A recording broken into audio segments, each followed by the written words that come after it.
The Toronto Raptors lose 121-111 on the road. The abysmal road record moves to 11-1. The Toronto Raptors remain one of the worst road teams in the league, despite a triple-double from Scottie Barnes, despite a pretty competent game from RJ Barrett, despite a fairly good bounce-back game from Jakob Poeltl, and perhaps because one of the most abysmal stretches of basketball I have ever seen from a single player in my life in the first quarter. And we'll talk about that player and we'll talk about this game because if you're the Toronto Raptors, you're looking at the math and you are 5-15. And does that little thing called the tank start to look JL the Martian saying, I know y'all saw Boucher get 15 straight points on him. Tell me I'm not crazy. Oh, you're not crazy. You're not crazy. The Toronto Raptors, despite the fact that they lose by 10 points, they were very much in this game. Let's take a look at it. This isn't going to be a super long live, man. I don't have the nerves for a super long live. A legendary rant coming. You know what? I'm not even that mad. I'm going to name my first child Davion Mitchell. I will. And I'll name my second child Chris Boucher. I just might. Okay. I don't know. Maybe the Boucher will be the middle name and the Mitchell will be the middle name, but it's all good, man. Okay. I don't know if that's fully describing it. The Toronto Raptors held serve for about 2.5 quarters. Okay. There were some egregious stretches where it felt like basketball just didn't happen, right? In the second quarter, the Raptors pulled away a little bit. Miami just could not buy a bucket. The Miami Heat, it was obviously fueled by turnovers.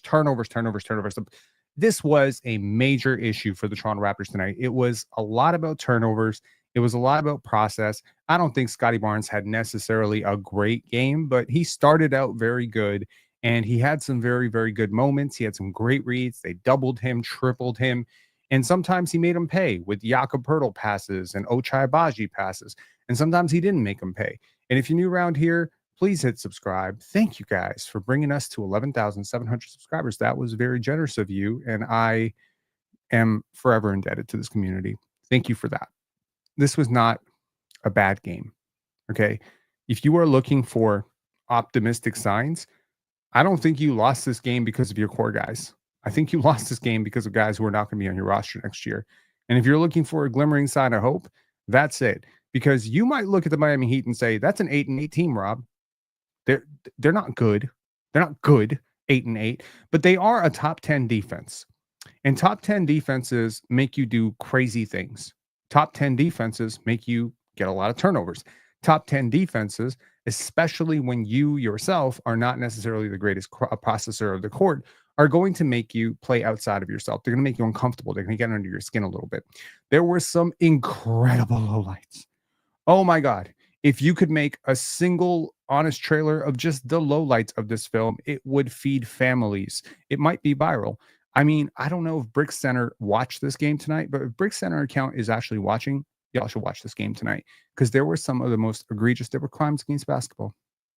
Y'all know crimes against humanity. There were crimes against basketball tonight. There were some crazy basketball plays tonight. We're going to take a look at all of it. We're going to do the film session, but let's take a look at what happened in this game. And largely, let's just talk about what went right and what went wrong. What went wrong for the Toronto Raptors? Turnovers. 19 turnovers, 27 points conceded off of turnovers. That's a big margin, okay? The Raptors shot relatively well from three, okay? They shot 38% from three. They shot 54% from the field.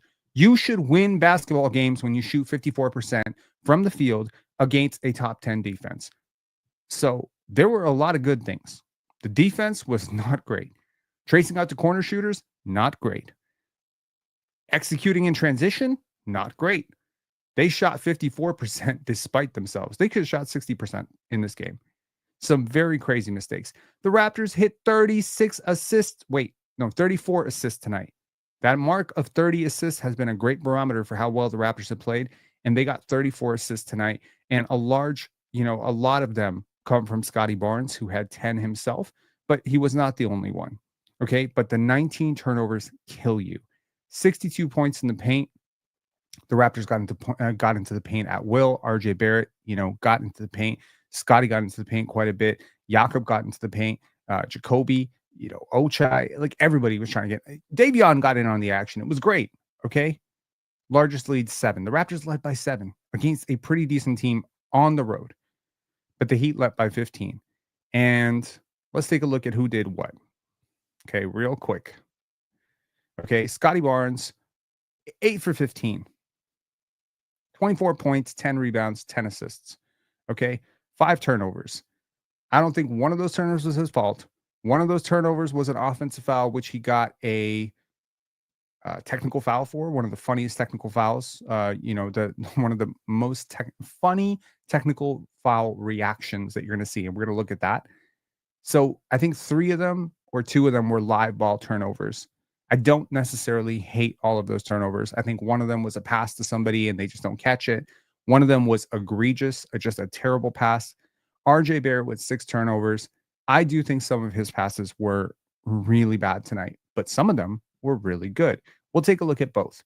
RJ Barrett was -9 tonight. If you want something peaceful and good to look at, Scottie Barnes was ±0 tonight in a game you lost by 11. That's good. At very many points throughout this game, that held true. You won your Scottie minutes, or you held even on your Scottie minutes, and you lost every minute that you went to the bench tonight. Every player, with the exception of Jamal Shed, who had 7 minutes tonight for some inexplicable reason, because I think he played really well. He didn't make a single shot tonight. He didn't take a single shot tonight, but he had some good dimes. He was pretty good on defense, and you were doing well with him. So why go to Davion Mitchell? Don't know. But 20 minutes for Davion, -4. At one point, it was like -10. It was like one point you couldn't score with him on the court. Jonathan Mobo, -8 tonight. I think he had some good moments and some bad moments tonight. Defensively, some bad moments. Defensively, a really good moment too. That block on that 3-pointer was incredible. Jamison Battle, cold shooting night tonight. 1 for 5, 1 for 5 from 3. Took all his shots from 3. I don't think he necessarily played all that bad. Chris Boucher was egregious, and his 13 minutes show it. He was 1 for 5. His first stint was possibly the stint that turned this entire game around. He had 2 turnovers. He went 1 for 5, 1 for 3 from 3. You're like, that's not that crazy. But when you see the tape, you'll see just how insane it was. Jacoby Walter starts the second straight game. He got 6 points, 3 rebounds, 2 assists, some very impressive highlights, but I don't think Jacoby overall had the greatest game. And he had a couple of really egregious mistakes defensively, and he promptly went to the bench in the second half because of it. Ochai Agbaji continues to impress. This is exactly what you need from a 3-and-D role player. 13 points, 3 for 4 from 3, 5 for 8 from the field. He was overall low usage, 3 assists, 5 rebounds. That's what you want. RJ Barrett, 10 for 18 from the field, relatively efficient, 7 assists. Some of his dimes were great, 6 turnovers. So if you're looking at 7 assists, 6 turnovers, you're looking at his usage, you're like, I don't know if I necessarily love some of his decision-making tonight. And we're going to take a look at some of those things that didn't result in turnovers, but were lost opportunities for the Raptors.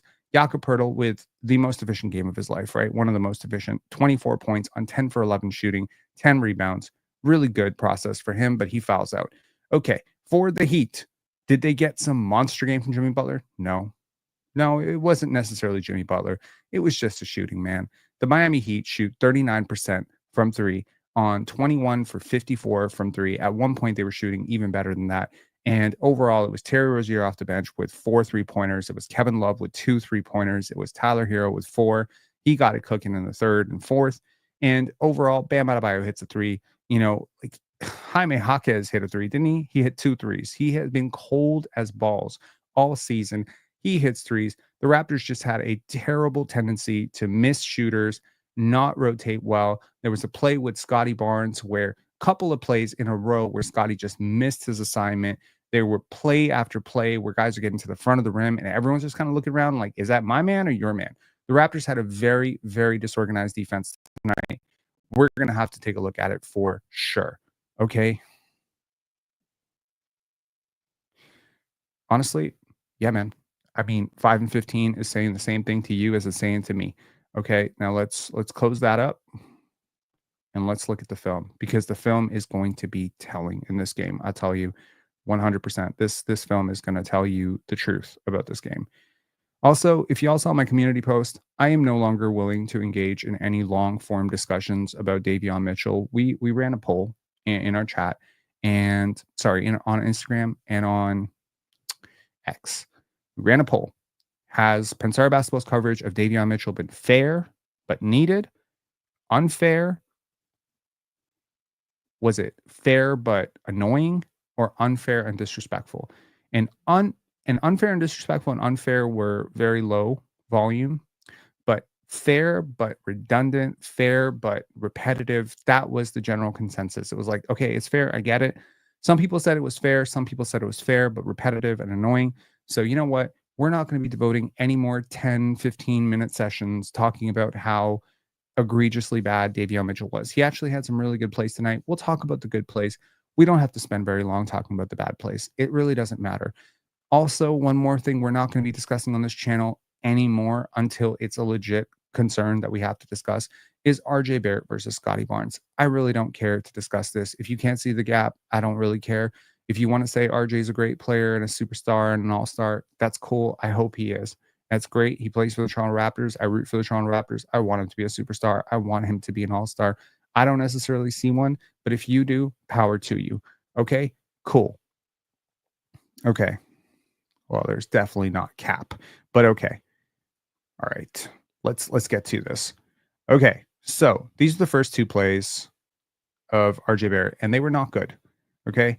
And just take a look here at now. He's trying to make a pass to Scottie Barnes here, right? Now, does Scottie do necessarily the greatest job of sealing? Not really. But was there a way to make this pass? Yes. There was 100% a way to make that pass. And that results in a live ball turnover and a loss of possession for the Toronto Raptors. And then we go to pretty much the next play. And here we are, RJ Barrett making a pass to Jakob Poeltl, and that's going to get picked away. Again, live ball turnovers are the worst type of turnovers. I would rather you literally take a 24-second violation. Live ball turnovers are what fuel transition offense.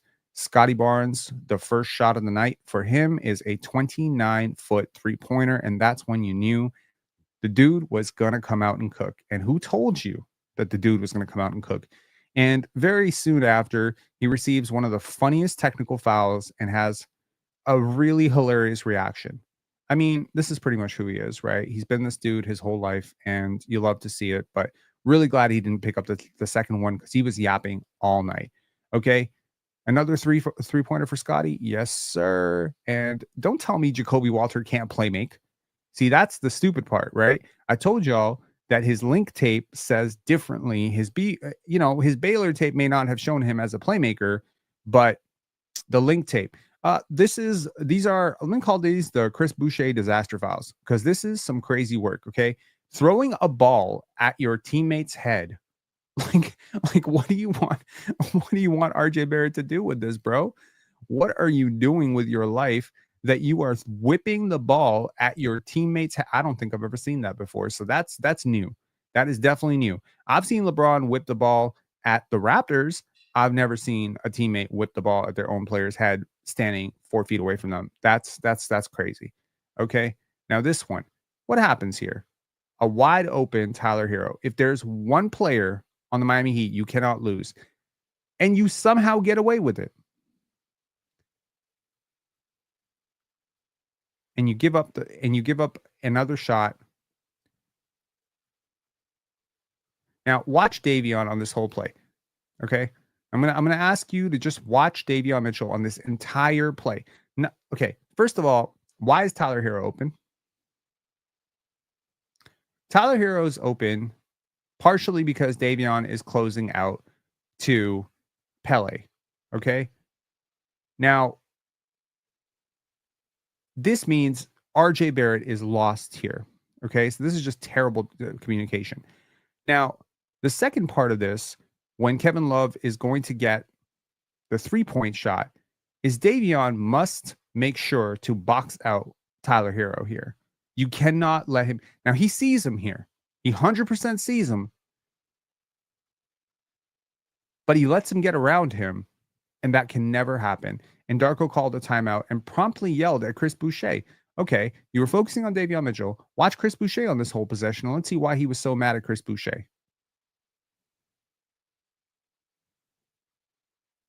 I mean, okay. I'm not necessarily madder at Chris Boucher on this possession than I am at. So, I mean, Chris Boucher has his arms out like, what are you doing, Davion? So I think like Chris Boucher had a right to ask Darko, like, yo, like, why are you mad at me? Like, he's the one who missed his box out. Like, I can't box out the whole damn team. Okay. Now, I said that I'm going to guess that Chris Boucher had a negative 30 box plus minus tonight. And I'm not sure that he will because he, but I'm pretty sure it's going to be bad. Okay. And that is not a great defender. That's just terrible offense. And he's going to lose this and it's going to fuel transition. Again, what did I say? Live ball turnovers are the worst types of turnovers. Now, I'm going to tell you something, and this is going to sound a little bit like shade, but I want to be very clear about this. The second Scottie Barnes passed this basketball to Chris Boucher, I immediately closed my eyes and I said, oh no. Right here, I closed my eyes and I said, oh no. Because Scottie should know better. Okay. Because he's not going to pass this basketball. Instead, he is going to, I want you to look at Kevin Love. When does Kevin Love establish position? Kevin Love has technically already pretty much, he establishes position here. Do you know how easy a pass this is to Jonathan Mobo? Stop, make a pass to Jonathan Mobo, and this is 2 points, okay? You could even make this pass right now. If you could read the court, Jonathan Mobo is doing the right thing here. Jamison Battle is doing the right thing. Everyone is doing the right thing. The only thing wrong with this play is that Chris Boucher is running a fast break. Yo, Lord help me, because y'all know how this, if you didn't watch this play, do you know how this play ends? You better know how this play ends. It ends the way all of these plays ends, with a charge on Chris Boucher. Okay? So it's just really low basketball IQ that leads to plays like that. And it's very demoralizing. Now, some very positive plays, offense and defense, from Jonathan Mobo. Jonathan Mobo continues his streak of making a three-pointer in every game since Darko Rajakovic said, we want him taking threes. Jonathan Mobo said, bet. This is what you want from him. Every game for the last 4 games, he's hit a 3. Check the record. That's good. And here he is on defense doing some of that. Now, y'all remember Jonathan Mobo on Tyrese Maxey, Jonathan Mobo on Anthony Edwards. It was great, right? This is excellent defense on a quick guard like Terry Rozier. He's going to block that. He blocked that. That's beautiful. Beautiful. You see the vision, man. Now, Mobo did not have a perfect game tonight by any stretch of the imagination. He was not perfect. He made a lot of mistakes, but you see in plays like that what the potential of something like this, what it could be. Now, this is a dime, and there were some very big, great passes tonight. Almost all from the top, one from Scottie to Mobo here. One was from Jacoby Walter to, I believe, Jakob Poeltl. And the other one was from Jamal Shed to, I think, Jamison Battle. Now, this is a dime if I've ever seen one. Now, he doesn't project this at all. He sees it out of the corner of his totally busted eye. He's going to see this. And he sees that 18, I believe that's Terry Rozier, cannot recover. And that is an immediate dunk. This one, almost like Jamal Shed, anything you can do, I can do better. Okay, perfect. Boom. Great pass. He won't get an assist for it. It won't count as an assist, but that's an assist to me. Okay, he went to the line. Now, it's almost like 3 plays in a row, we went for the same goddamn thing, which is a great pass from a guard to a bigger player in the paint. He does not project this. That is Bam Adebayo, and Bam Adebayo did not see that coming. And Bam is a great defender. Bam is one of the 10 best defenders in the NBA. And here, Jakob Poeltl has clear inside position. The guard is way too late. I believe that's Terry Rozier. I believe that's number 2 is Terry Rozier, right? Too late. Too late to stop him. This was awesome defense to offense. Okay. And watch this. Scottie is going to tip this pass with his long ass hands. And Ochai is going to correctly pass this up to Scottie. And then Scottie is going to double pump on a dunk that he almost missed. Yo, that would have been Shaqtin' a fool for sure. Okay. This is the Miami Heat not reading the scouting report on RJ Barrett, because I'll tell you right now, he can make open threes. He's proven that. They must be going on some New York scouting report, because he is going to make this three. Tyler Hero preoccupied with Jamal Shed. Are you crazy? You're going to leave RJ Barrett open for three because you're preoccupied with Jamal Shed? That's nuts. Okay. Now, this is some very encouraging defense from RJ Barrett. First, he manages to close out correctly to Kevin Love. Right now, I understand Kevin Love is a little bit old, but hey, man, like, I'm used to RJ making mistakes in the center of the court, and he didn't make a single mistake here. He closed out strong. He guarded his guy strong. And this is a 6'8" shooter, and Jacoby is great at getting around screens, getting into tight gaps, and he is just staying on position. And again, Jacoby did not have a great game. Jacoby did not have a great defensive game, but in moments like this with young players, you must look for signs. You must look for moments with young players, 19 years old, 20 years old. You're just looking for ideas. You're looking for glimpses into the future. This is a glimpse into the future of Jacoby Walter. 6'10" wingspan. He's going to block with the clock down. He's going to block Duncan Robinson. Duncan Robinson's a professional shooter in the NBA. He's got a large amount of money for pretty much doing that one thing. And again, glimpses, right? Jacoby has never seen a shot that he did not like, and I love that about him. Y'all know that I am often very critical of, one-way scorers. He's not a one-way scorer. He's got multi-dimensional proportions to his game. Like, he's got passing ability, he's got rebounding, he does everything for you, but he loves to score the basketball, and he is not shy about taking shots like this. Okay, now if you are doing the math, he is so far ahead at this point than Gradey was last year that you think, if he can put in the work that Gradey did over next summer, you really do have a very good starting level guard on your team on a rookie contract, on a very inexpensive rookie contract. Here comes RJ Barrett. Tough finish with the right hand.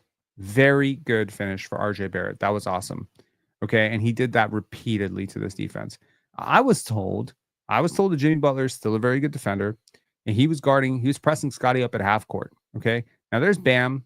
So he's got two defenders. He splits two defenders. And here Bam is going to commit to Scottie, and Scottie's going to make the right move. The wrong move would be trying to finish over him. Now, this is me telling you that Scottie was going to have a big game. DM me after Miami and say Scottie Barnes plus 25 didn't hit for you. I don't give a shit about your parlay. I'm just like, Pat, you're going to see me tomorrow night against Miami, and I'm going to make sure that cover graphic is a giant picture of Scottie Barnes, because I have a feeling this is not betting advice. Don't DM me after and say Scottie Barnes plus 25 didn't hit for you. I don't give a shit. So now this, I didn't get the full play, and I wish I had, but this is a complete breakdown by RJ Barrett. Sorry, this is not that play. This is the phantom call that was called on RJ Barrett. Now watch RJ's hand. This is the foul where Jimmy Butler blows the layup and the refs called a foul. RJ Barrett does not touch him, and I will prove it to you. Hang on one second. Let me slow this down even more. Let me crawl this up. Okay. Now watch RJ's hand. Does he touch him? Unfortunately, he looks like he touches him, but I don't believe that he actually touched him. And Jimmy is going to miss this dunk. Despite being right there, he's going to miss it. And according to Jack Armstrong, allegedly, he confirmed it, like literally right after the play when he was at the free throw line, where RJ said, that's not a foul. Now, This is not great finishing by RJ Barrett. And you're very early in the clock. And this drives me crazy. If this was late clock situation, I get it. But this is very early in the clock. You're just down 5. This is a close game. You don't need to go for Hail Marys. You don't need to be taking crazy shots at the rim here, especially when you've got 2 pretty good defenders closing the gap there. That's Jimmy Butler and that's Bam Adebayo on you. And he just forces this very wild shot. And unfortunately, he falls down, which means he's going to give up, transition the other way, where they're going to go 4-on-5. So that's just a really tough finish. And Scottie is going to follow it up with really just not great defense. Now, let's break this play down here. Now, Yak closes out to the shooter. Now, Duncan is wide open. Ochai runs him off the line. RJ is there to try and draw a charge. Duncan is not Chris Boucher, so he stops and does not bowl over him. And here, Scottie's just lost. Now, you could say, okay, his man is Bam Adebayo. He's focusing on Bam Adebayo. But here would be a good opportunity to switch onto Jimmy Butler so that Ochai can go over to Bam Adebayo. But you cannot leave this on Ochai because you're closer. So if at this point, if Scottie Barnes sees this pass going, like here, and again, this is the type of play that you would maybe say was in his blind spot with the goggles. I don't want to keep talking about the goggles because everyone says, oh my God, he's just capping about the goggles. He's making excuses. So I don't know. I'm just telling you, I think in years past, this is a block or a contest. Like he just doesn't see this. And he's just like, oh. So it's regardless of why it happened, it's bad defense. Okay. Whether it's poor process, poor vision, it doesn't matter. You're on the court. It's bad defense. Okay. And this was the play where Pirtle and RJ get lost. Yak is clearly pointing. RJ is trying to recover. And here, Scottie just does not rotate to cut this drive off from Bam fast enough. Instead, kind of going for this, I don't know, half-ass block attempt, which you're not going to block. You need to close out and close that driving lane sooner. And Scottie's just like half a second late. Bam's a good athlete. He doesn't need half a second. Okay. This was a great pass. We talk about great passes tonight. Scottie had some really good passes tonight. Now, this is Heat doubling him like he's Nikola Jokic. And that's awesome. This comment right here by Presto, guys passing like Jokic and guarding like Pippen is crazy. Well, I don't know if he's guarding like Pippen. I watched a lot of Scottie Pippen. He's not really guarding like Scottie Pippen tonight, at least. But yes, he's been really good defensively for the most part of this year. Now, here, Scottie would pass to Davion, but Davion can't really shoot. So instead, he's going to be patient. He's going to allow the defense to try and bother him. And then on one foot, he's going to pass this perfectly. It's not whipped at him. It's not, out of his pocket. It's a good pass to Ochai Agbaji. And Ochai does not need that much space to hit that shot. That was an awesome pass. That was a really good pass. And that kind of shows you how he's being guarded tonight. Like the Miami Heat decided, this is how we're going to guard him. We're not going to let him get off. And kudos to you against one of the better defenses in the league that they tried to stop you. They tried to shut you down. They tried to, double you, triple you, whatever, push you off your spots. And you still had 24 points on really efficient shooting. I think that that's good. Okay. This game was a market improvement over the last game. And I think, his analytics will project that as well. Great job, RJ to Scottie. Now, I loved this pass from RJ. Was it a little bit late? Maybe. But here, this is good RJ offense in transition. He takes Jimmy out of this play. He forces 3 defenders to pay attention to him. Now he's got 2 defenders on him. And if he's got Duncan Robinson and Jimmy Butler committed, what's happened is there's 2 openings that he can pass to. Well, there's really 3 options here. Number 1, if Bam decides to close off the angle to Scottie, he can clearly pass to Ochai, right? And Jakob is going to cut right down the middle, and that'll also be an option if Bam overcommits to Scottie. Now, Bam decides to kind of play the middle here, and that's going to open it up Scottie against Tyler Hero, which is no contest at the rim. So great read by RJ Barrett. That was awesome. Now, just a Davion turnover. We're just going to move past it. Doesn't matter. Doesn't matter. Doesn't matter. Ah, good. A good Davion play. The bad play, forget the bad play. Let's talk about the good play. Okay. This is Davion drawing a charge. He knows how to do that. That's awesome, man.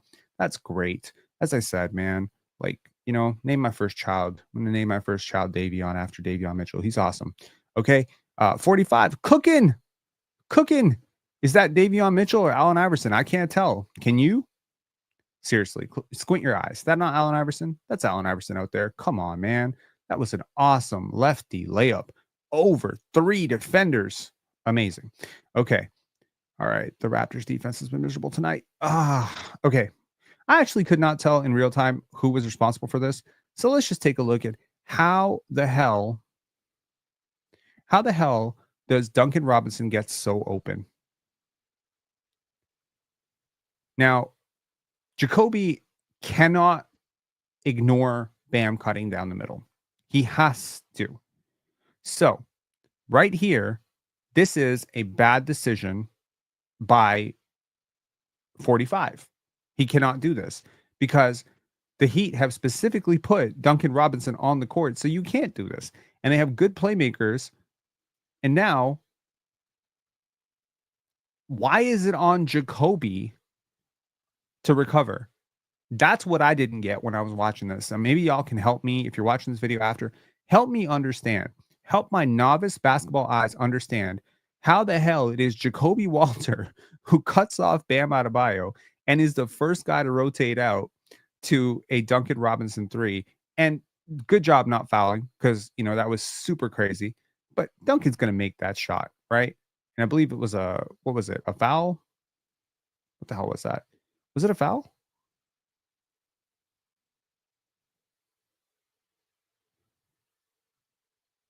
What happened on that play?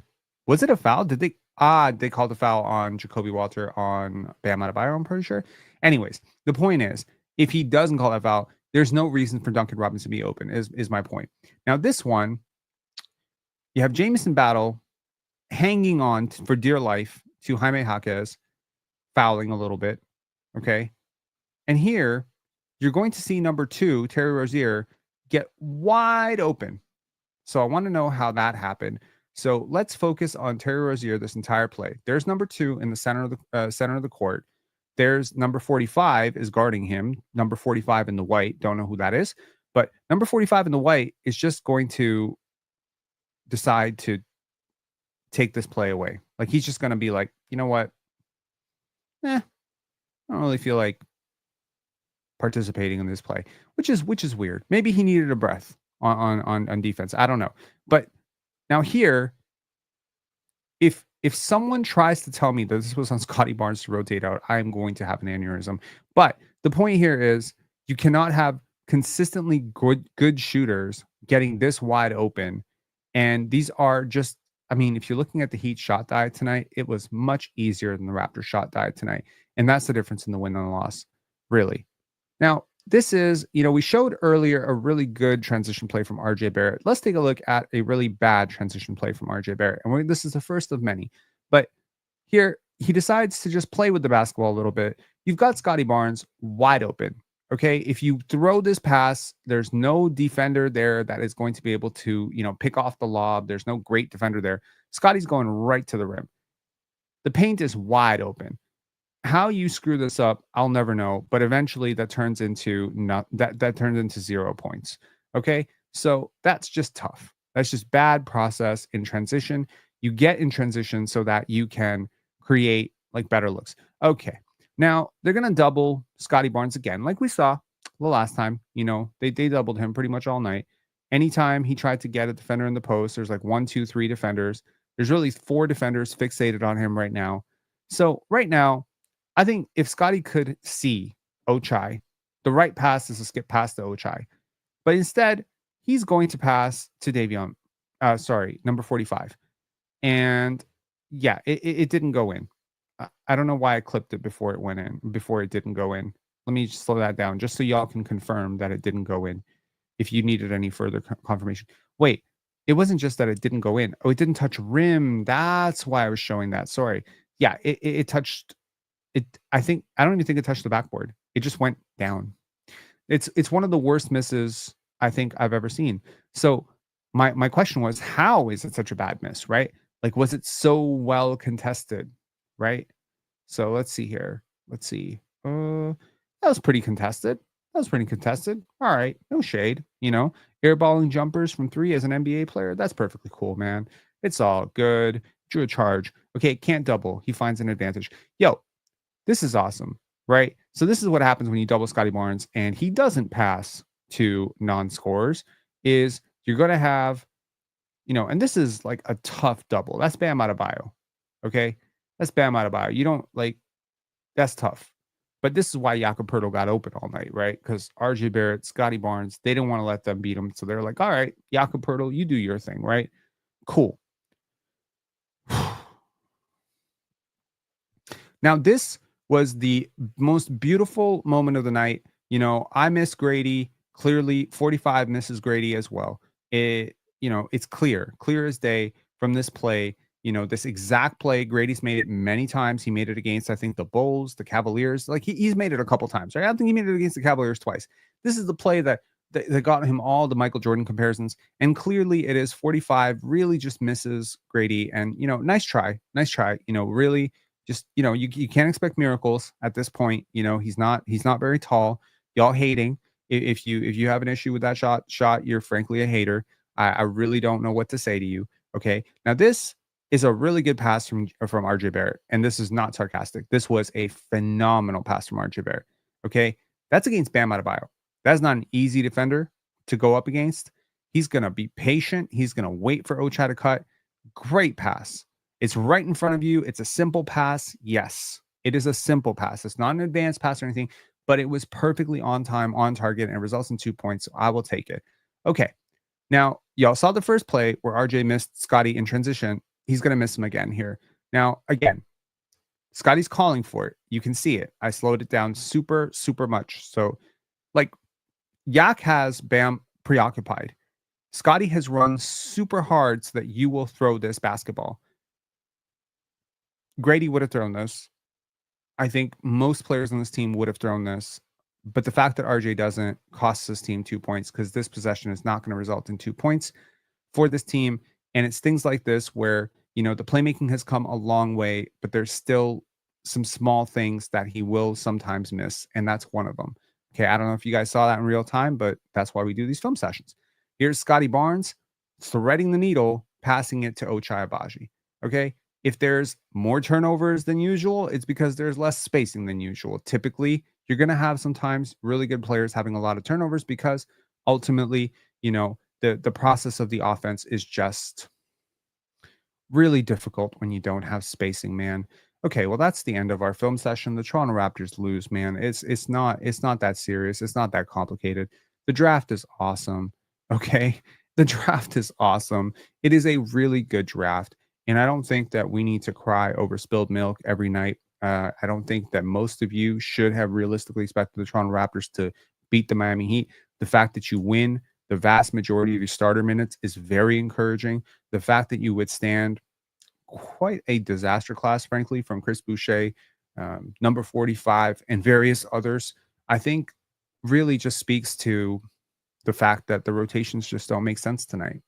You know, there were lineups with, you got to look at some of the 5-man lineups tonight. HZ saying cry. Rob, we're ecstatic. Yo, absolutely. Be happy. You have a young team. You know who some of my favorite players were tonight? I'll tell you who some of my favorite players were tonight. Scottie Barnes, 23 years old. I think he was very good. Were there some defensive issues? Yes. Were a couple of those turnovers really, really on him and he shouldn't have done it? Yes.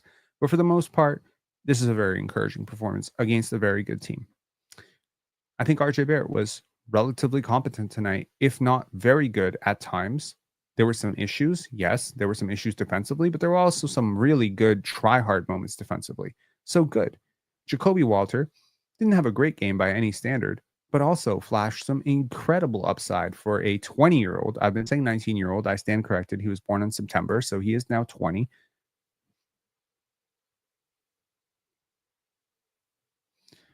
Ali Muslim, whatever. Miss Ill Manny, why don't you say Scottie don't impact winning enough like you say and talk shit about Cade? Because Scottie's better than Cade. He's always been better than Cade. And he's always going to be better than Cade. You can cope. Give me your address. I'll email you some Kleenex. Okay? Cool. So my point is that I think overall this is a really competitive, good team with the young players, right? Jonathan Mobo, if you can't see the potential, you need to get your eyes checked, okay? There's some great young players who have flashed some incredible potential over the last 3-4 games. For real, for real. Like there have been really good high moments with this team. There's some very encouraging moments in terms of how they're moving the basketball. They're just not able to withstand these like 5-minute stretches where they can't buy a bucket and they can't get a stop to save their lives. If you look at the score and it's like 84-82, and then you pretty much like, I don't know, went to the washroom, it's like 96-84. You're like, what? Like, what happened in those 4 minutes, 3 minutes, 2 minutes? And that's just it. You got to clean up those 2 minutes, and you're not going to be able to do it without Bruce Brown. You're not going to be able to do it with Kelly Olynk. You were not good enough to withstand this many injuries. You just weren't. Look at the OKC Thunder last year, one of the healthiest teams in the league. They were able to run amok. You know, they were able to run the table on the West, largely because most teams suffer injuries throughout the year. Do they suffer a slew of injuries at the exact same time that they happen to have the worst part of their schedule? No, most teams don't have that type of tremendous bad luck. But for the Toronto Raptors, it is a bit of a glass half full, half empty situation. If you are a pessimist, if you are a negative Nancy, you're going to look at this and say, why is my team 5-15? Why are we so bad? If you're a glass is half full type of person, I would say you're finding out that the youngest players on your roster, despite not having the supporting role players that they would typically have in place, guys who are connective playmakers, good defenders, generally competent players, they're having to cover for each other. We're seeing units with Jamal Shed, Jacoby Walter, and Jamison Battle. That's 3 rookies. You could say they're 22, 23, one of them's 20. Okay, fine. But they're still rookies. And they're still in their first quarter of their first NBA season. And this is what they're doing. I think you're finding out a lot about the playmaking of all the players that you brought in the 2024 draft. All of them are very good playmakers. Jamison Battle is relatively very good as a court mapper. He hasn't shown any advanced playmaking, fine, but he's a good connective passer. I think one day he will never be like a passing liability, and he will definitely never be a shooting liability. And I don't find him to be a defensive liability. I'm finding two-way upside and good playmaking upside with every young player on this team. Well, every rookie on this team. After the first half, I felt myself thinking that the 4 rookies that are playing right now are 4 of my 7 favorite players on the court right now in terms of impacting winning. You didn't lose this game because of your rookies. You didn't lose this game because of RJ Barrett. You didn't lose this game because of Scottie Barnes. I really don't think I don't think you did. You could say the turnovers are a little bit much. There's a couple of defensive plays here, but yo, man, overall it was good. You lose this game because you have 2 to 3 players who consistently shut the offense off for your team.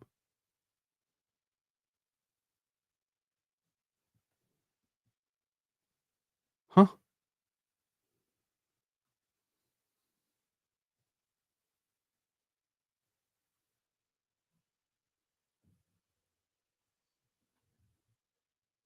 What is going on?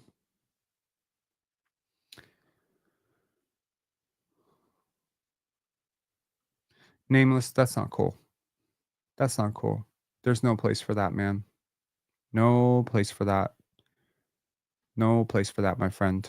Please don't do that. So this is your first and literally final warning. There's no place for that type of shit, man. This is sports. This is where people come to unwind. We're gonna take a look. We're gonna take a talk. We're gonna have a little talk about content direction for this channel going forward, what all this means, and what you can expect from this channel going forward towards the end of this live. But for now, let's just keep this a nice, peaceful place. And let's not, tell people to, go watch a different sport, please. I beg of you. And there's enough of this in the world. There's enough of this on social media right now. And Canada has turned into a very weird and dangerous place for stuff like this. And unfortunately, comments like that are just like, I'm not pro censorship. I'm just not pro that.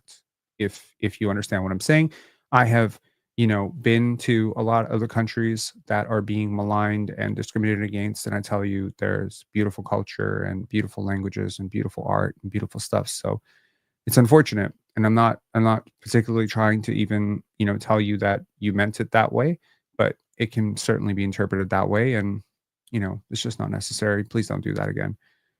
Okay? So there's that.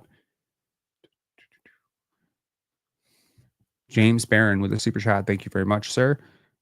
Scottie could have had 14 more assists this game. Thanks for all you are doing, Rob.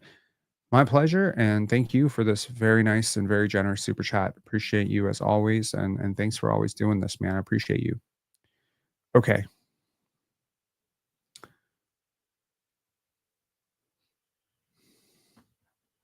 Chill. You know what? Nameless. I've had my moments online where I'm feeling like really angry, and sometimes we just need to sit one out. So if this is going to keep going on all night, I don't want you to do something that you're going to regret. So what? Like, you've been a long time community member. There's really no need for this stuff. It's a basketball game. It's not that serious. You know, maybe just sit this one out. Watch it later, man. There's no need to respond. Now people are just going to egg you on. They're going to try to get a response out of you, and you're going to give it to them. And believe me, I've been there. So just don't do it. Okay, just don't do it. Yeah, it's not what it is, but I understand how people are going to take that. Go watch cricket is it has the same coded methodology, coded messaging as go eat a bucket of chicken. Okay, like we all know what it means.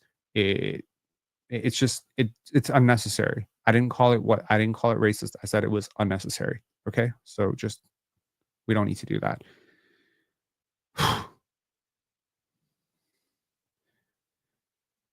Yeah, like, just let's not do that again, and let's just start over from here. Y'all can stop adding him. We've addressed it. We can move on. We don't have to be in the cancel culture community, okay? Like, let's just chill the hell out. Okay. What am I saying? What I'm saying is the process is good. You know, I think the offense is moving in the right direction. You're seeing fewer and fewer, dribble, dribble, dribble, pull up type of possessions. The ball is moving. Is it perfect? No. But what I'm most impressed by is how much this team has invested in rehabbing assets, right? T saying, what do you think should be the Raptors rotation when everyone's healthy? It's a really tough question, right? On the one hand, I want Jacoby to be part of the rotation for the rest of the year. If y'all remember, I was literally calling for him to start in preseason, right? And that's before he got injured and all that stuff, right? So I genuinely want him to continue being a part of this team's rotation. I think he needs these minutes. I think he's very good. And I think he's going to be a lot better than people realize. And I keep saying it to y'all. I've been saying it to y'all for months that I have gotten so incredibly high on Jacoby over the last couple of months. I've been talking to a lot of scouts who are a little bit low on him, and we've been having conversations and DM chains literally for months. And we've been talking about like who's right and who's wrong about him. And they keep pointing to things, and I keep pointing to other things. And I've been very curious to see him get some major run, and I've been very impressed.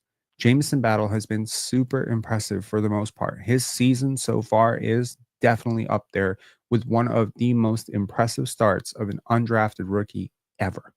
It's really up there. It's really up there. Now, part of it is opportunity. You pretty much don't get this opportunity on most teams if you're an undrafted guy. But opportunity called, and he took it, and he's been good. I would like to see him be a part of the rotation still as well. It's hard to push someone like Bruce Brown, Davion, number 45, Hard to push 45 Bruce Brown, Boucher out of the rotation because they're clearly on the table as potential trade pieces, right? And you don't want to tank their value. So I think you can look at this season in 4 quarters. Quarter number 1, assessment. You find out who can play, who can't. You have a lot of flexibility. There's expiring contracts galore. You don't have to make all these decisions right away. You don't have to make them tomorrow. You have until January 10th to make a decision on Bruno Fernando. You have plenty of time to make a decision between now and the deadline on what you want to do going forward with guys like Davion and guys like Chris Boucher and guys like Bruce Brown, potentially, even Kelly Olynk, who has been widely rumored to be available. Okay. I don't know if he's actually available, but it could be, something that a contender looks at him if he comes back, has a really solid stretch of games where they're like, that's what we need. We need a stretch big. Teams need stretch bigs, and he's not necessarily overpaid, and he has a pretty good reputation for being a pretty damn good player for a pretty long time. So my point is largely that you will probably see one version of this team now, which is the assessment phase. And then you'll see another version of this team probably closer to the trade deadline, like the month and a half leading up to the trade deadline, which will be exhibition phase. During that phase, you will also be assessing how good the team can be, right? Because during that exhibition phase, you'll have guys like Bruce Brown, and you'll have guys like Immanual Quickley, and you'll have guys like your full roster. And at which point I would expect some of the usage to be dialed back for guys like Ochai, guys who are just here. Ochai is going to be here for a while, guys. I don't care how many bad games he has. He's here. He's here for a while. They're going to extend him. Ochai is here. Jamison Battle is going to be here for a very long time. They're not moving off of him. I know their type. He's their type. Okay, Jacoby's here for a while. They're not moving off of him. Grady's here for a while. Get used to it. Buy your number 1 Dick jersey. He's not going anywhere. RJ Barrett, I have no idea, but he has shown a lot of progress. Jakob Poeltl, no idea. He has also been very much exhibited, right? So I'm not necessarily, James saying Brown feels like Otto Porter. Duh, you wash your mouth. Okay, sorry. I love Otto Porter. To those who followed this channel for a long time, Otto is like one of my favorite all-time dudes. Like I love the dude. And I'm not necessarily the hugest Bruce Brown fan, so it's weird to get them compared. I don't think it's that situation at all. I think Otto, it was legit health. It was legit health, and he was a great vet. I think with Bruce, it could get really weird and really toxic real quick. What I'm seeing from Bruce and what I'm seeing. Look, man, I'm gonna be very clear about something, and I don't want to turn this into a toxic discussion about NBA contracts and all that stuff. But the reality is the reality, and the reality is the Raptors have a lot of expiring contracts that are probably going to be minimum guys next year. I want to be clear about that. All their expiring guys are super overpaid, all of them, with the exception of Ochai. Bruce Brown's not getting $22 million ever, ever, ever. He can come out and average 20 points per game. He's not going to get $22 million from anyone ever again. That's not happening. So whatever his next contract is, it is a downgrade on the current contract. And he owes the Raptors a huge, huge debt for picking up that player option. Picking up that team option because I have no idea why they did it. Point is, just because he made $45 million on his last contract and probably earned 8 of it does not mean that Bruce Brown's like, hey, I'm retiring. I'm good with the minimum. No. He's still gunning for his next contract. And so, you expect some PR moves, expect some,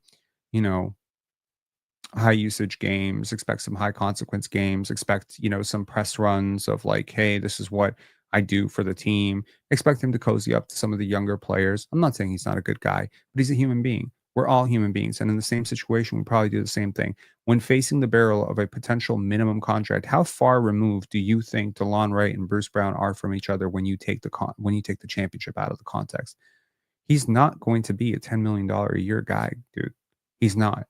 Unless the Raptors really just want to do him another favor after another favor after another favor, he's probably heading for like a $5-6 million contract. If not, he's heading for a minimum. And if he doesn't want to do that, he's heading overseas. Bruce Brown, like, I don't think people have a fair assessment. Like, I'm not saying he's not an NBA player. He's definitely an NBA player, but he's 28, 29 years old. He's a little bit undersized. He's been a little bit unhealthy. His defense has regressed. He has a lot to prove, and the Raptors are going to let him prove it, and then try to shop him to the highest bidder and see what they can get. But I think they really misread this Bruce Brown situation. Chris Boucher is in a similar situation.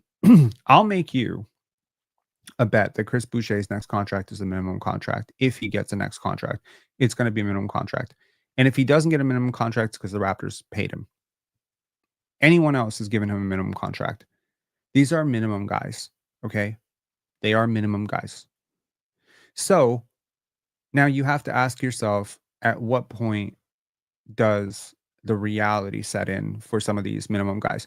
Davion Mitchell is another guy who is just a minimum guy in the NBA. Like, I mean, we don't need to get into discussion 10 minutes about it. He's a minimum guy. So all of these guys are minimum guys, and they're all going to be either minimum guys on your roster next year, very cheap contracts on your roster this year, next year, third stringers, or they're going to be out of the league. So at some point, if you show some competitiveness against teams like Dallas and OKC at home, maybe you decide to flip these guys for some long-term salary and you decide to try to get better. Okay, maybe, or you just let them expire and then you take the cap space. I don't know. Taking on long-term money may not necessarily make sense, but the reality of the situation is, after the trade deadline, I think if the Raptors are comfortably under 500, and I think that they will be, and the play-in seems somewhat foolhardy, and I think you'll just see more young players playing. I think you'll see more and more Gradey run, Gradey and Jacoby minutes, Scottie with the bench lineups, RJ playing with, I don't know, Ulrich Shamshay, right? Like, I think overall, that's just going to be what it's going to be. Like, that's how it's probably going to run. Okay. And then you'll just see Scottie, RJ, Immanual Quickley just pulling the plug, as the season goes on. There's a good thing to know here. You have nothing but cap flexibility, right? You have nothing but cap flexibility. Analysis is needed by the fans. Who's calling? Y'all want to talk about this game some more? I'm trying to think big picture here. If you want to talk small picture, we can definitely talk about this game. We can talk more about this game. It's just hard for me. You let me know. You want to talk about this game? You want to talk about missing open shooters? You want to talk about the lineups? You want to talk about, the process of how the spacing is complicating everything for the Raptors? Thierry Fontaine saying yes. Sparkling saying, I'm good. Let me know. Let me know. Jack saying nah. HT saying no. I'm trying to give the people what they want. I'm trying to do the Jalen Rose thing. You got to give the people what they want, right? Everyone's saying nah. Thierry Fontaine saying yes. Thierry, I'll tell you what. You DM me after. I'll give you my thoughts about the game in one paragraph. Okay.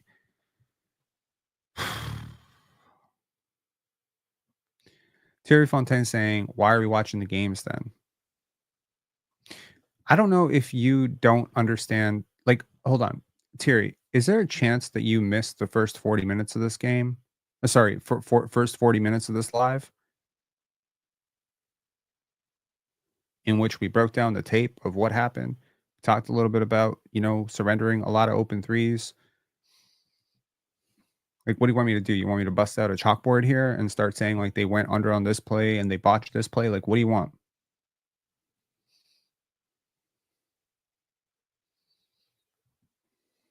No, I think Thierry, it's a very good chance that you were probably okay. So, what more would you like to discuss? Why don't you tell me what? Tell you what. You have a phone. Why don't you call in? No. Call in. Let's talk about it. Let's talk about a particular play. Like, if you want to talk more about this game, we can talk about it. I'm not being facetious when I say this. Like, I have no issue talking more about this game. It's hard for me to watch some of these lineups. Okay, hold on. Let me pull this up. let me just hold up. Where are we at? Where are we at? Where are we at? Gamecast. Okay.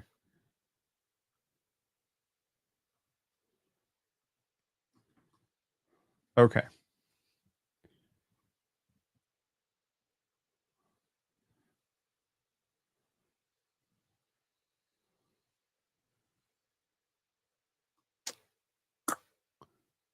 Are the lineup data here? Okay. This game pretty much fell apart in the third quarter, right? Take a look here at how this broke through. So the Raptors end the quarter 96-84. They start this quarter up. They start this quarter up 3. So how do you give up this gigantic deficit in the third? Well, you start out going to Yak. He makes the tip. Then you continue to go to Yak. Ochai misses a 22-foot three-pointer, corner 3. Tyler Hero, Bam Adebayo making a 3. Okay. Scottie Barnes turnover, RJ Barrett foul, and suddenly the lead is gone. But the Raptors don't give up. The Raptors fought back. Darko calls a timeout, and the Raptors did fight back. Ochai gets a 3. Scottie Barnes assisted it. Then we got Scottie Barnes going to the line. We looked at these plays. They fought back, right? Davion making that huge layup. Again, we looked at this play. They fought back. 77-77. Scottie Barnes makes a 2-pointer on a Chris Boucher assist. I don't think did we look at that one? I don't think we did. So what happens at some point when the Raptors just cannot score and they can't miss? It's back-to-back threes from Jaime Jaquez. It's Jimmy Butler getting to the line. It's just they stop scoring and you continue to score. But who was on the court during that entire run? Let's see. Where did it come? Where did it come? There's got to be there we go. 65-72. Davion Mitchell enters the game. And honestly, they went on a bit of a run after he came in, and he participated in that run. So no shade there. But I have noticed time and time again, we are talking. I want your opinion on Jacoby's defense if you haven't touched on it yet. I think his defense is awesome, man. I mean, he's a rookie. Like, is he going to make mistakes? Yeah. Is he closing out properly? No. But he has some incredible abilities defensively.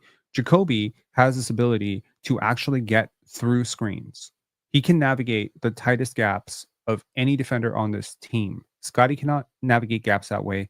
Davion cannot navigate gaps that way. He is, and by the way, if Davion could navigate gaps that way, he doesn't have a 6'10" wingspan to recover. I thought he looked better tonight. I was impressed. He looked pretty good last game too. He looked good in the G League too.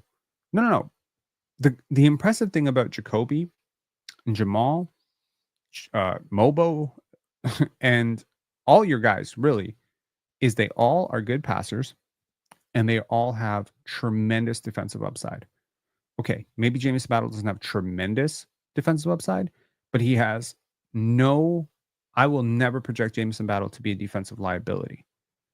That's what I'm saying. So you have really just shuffled the deck, and now you just need to be patient. I hate to say it, you need to be patient.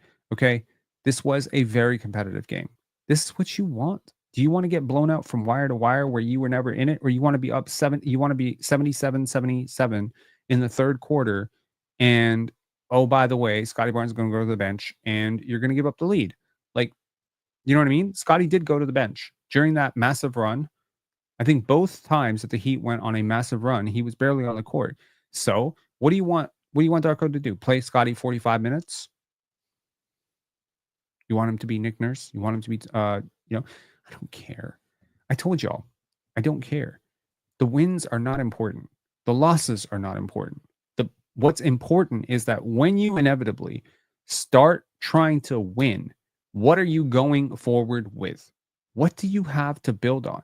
Championships are not constructed out of thin air. Championships are won based on years and years of building habits, building culture, and building rosters. Now, I was going to do a live earlier.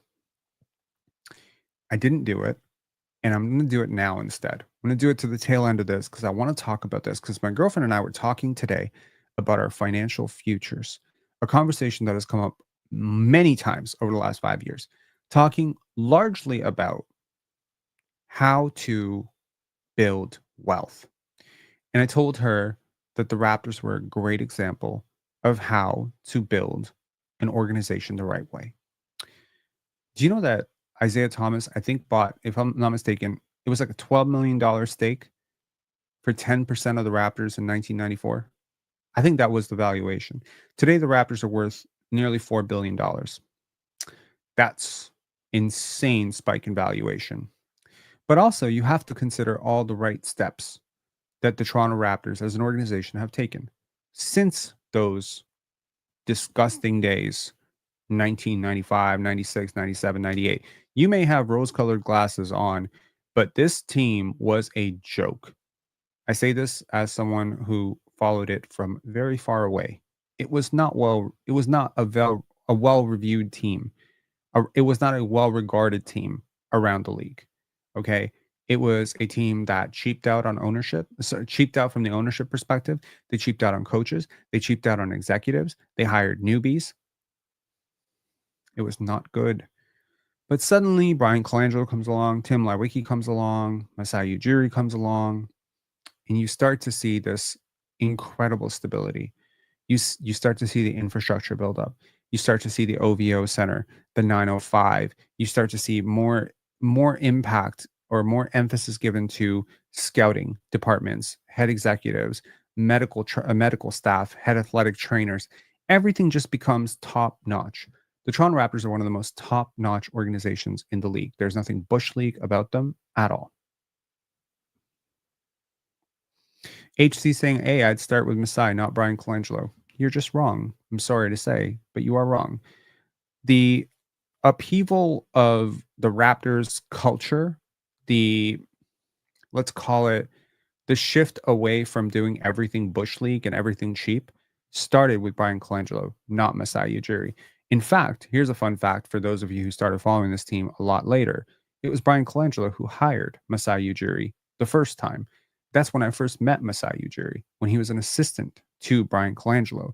When Masai went over to Denver and did a great job, do you know what the Denver Nuggets were? The Denver Nuggets, I have actually seen a lot of Denver inside, like the organization and stuff.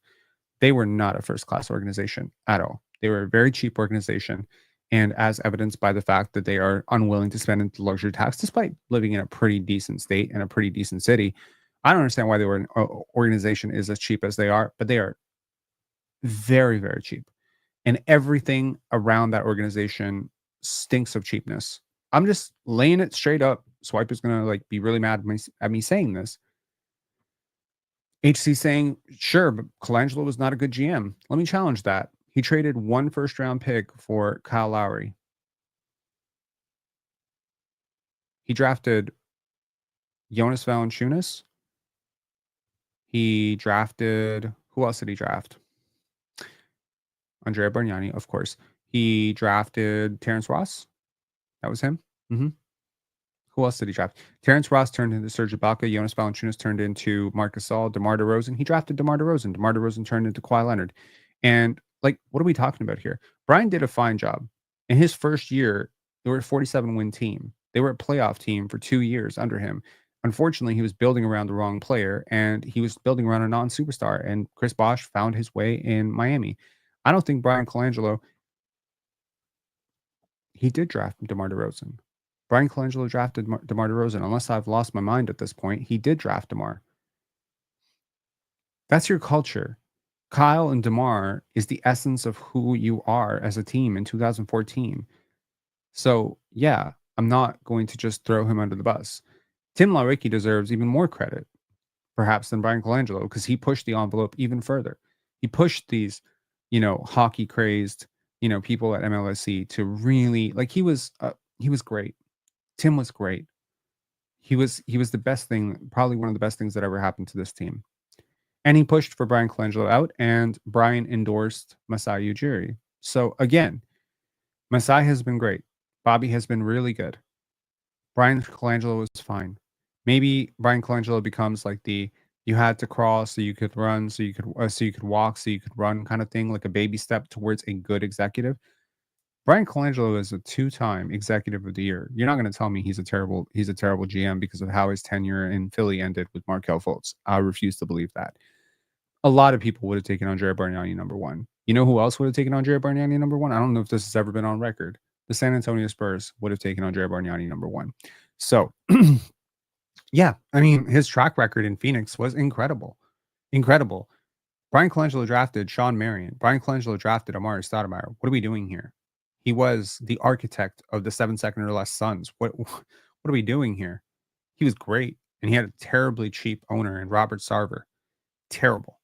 No one I've ever met in the NBA has ever said a nice thing about Robert Sarver, and I don't think they ever will. My point is that you have built up this infrastructure so that your assets could be greatly appreciating at the right, at the right pace. My girlfriend and I were talking about personal finances because we were talking about like what life looks like. Because, again, I just turned 37 the other day, and turning 37 makes you start thinking, shoot, I'm actually closer to retirement than I am to birth. Not that wasn't the case last year, but you get my point, right? I'm closer to 65 than I am to 0. So it is one of those moments where you start to think about your financial future, and you start to think about, okay, like, how can I grow wealth? How can I create, wealth? How can I take care of my family? How can I put together, a rainy day fund? How can I build a stock portfolio, businesses, properties, etc. And so we were talking about that, and largely what came out of that conversation was that the best people in the world, the best executives in the world, are the best asset managers in the world. The best are people who see value in things that other people don't see value in. So we decided to do a litmus test because I don't think my girlfriend sees value very well. I'm not trying to blast my girlfriend here and end up single tomorrow, but I'll say this honestly. I don't think that she necessarily sees value inherent in things that isn't beyond the obvious. So when she looks at a house, she wants like the nicest kitchen in the world, and she wants like the super nice window, and she wants like the fresh paint. She wants the nice marble counters. She wants the new washrooms. What she's not realizing, of course, is that all those costs are baked into the price, and everybody wants those apartments too. I'm looking at places. I want like the rundown, beat up, I'm looking for the gem. I'm looking for the value. I'm looking for like, if I could rip out that carpet and I could put that in and place that floor and redo that redo that backsplash, I'm gonna make like a killing. And so we look at very different things. I think not Bryan Colangelo, sorry. I think Masai Ujiri has much more of a Warren Buffett value-centric approach to team building, and he tries to see like beneath the obvious. And that's how he's so great at identifying inherent value in things when it isn't obvious. You know, Brian, wow, I said that twice. Masai Ujiri has this innate ability to see what you can be and then put you in positions to succeed. Darko Rajakovic is so hilarious. I didn't champion Darko. I followed Darko. I knew of Darko. I have people in my life who know of Darko. But when the Raptors had a head coaching vacancy, I didn't champion him at all. I championed Jordy Fernandez. I championed Ime Udoka. I even made a live about why the Raptors should entertain Becky Hammon. But I brought up Jama Malalela, but I never endorsed Darko. Why?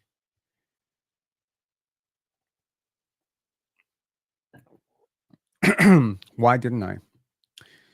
I didn't because the first Serbian head coach in NBA history was promptly fired, and there's a stigma around us or European coaches that American players won't listen to European coaches. And Darko has a pretty thick accent, even though he speaks English very, very well. And I think a lesser executive might have looked at Darko, put him through the interview, and said, I don't know if a North American team is going to be willing to receive his message. But Masai was able to hear the message. Jacoby Walter was a non-playmaker at Baylor. Okay. If you only saw him at Baylor, you would think he was a really selfish player who had absolutely zero vision, struggled with contact, struggled with efficiency, struggled with shooting. But if you've seen this player through the years, if you can look past the tape, you'll understand the system that he was in was not conducive to playmaking. You'll understand the spacing was atrocious and you'll see the value. It's the same thing with Gradey. What do you see when you look at things?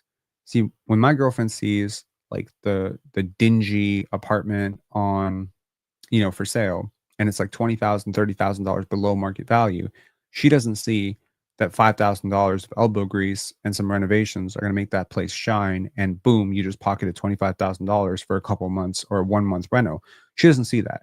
She just sees who wants to live there. That's not very pretty. And that's my point.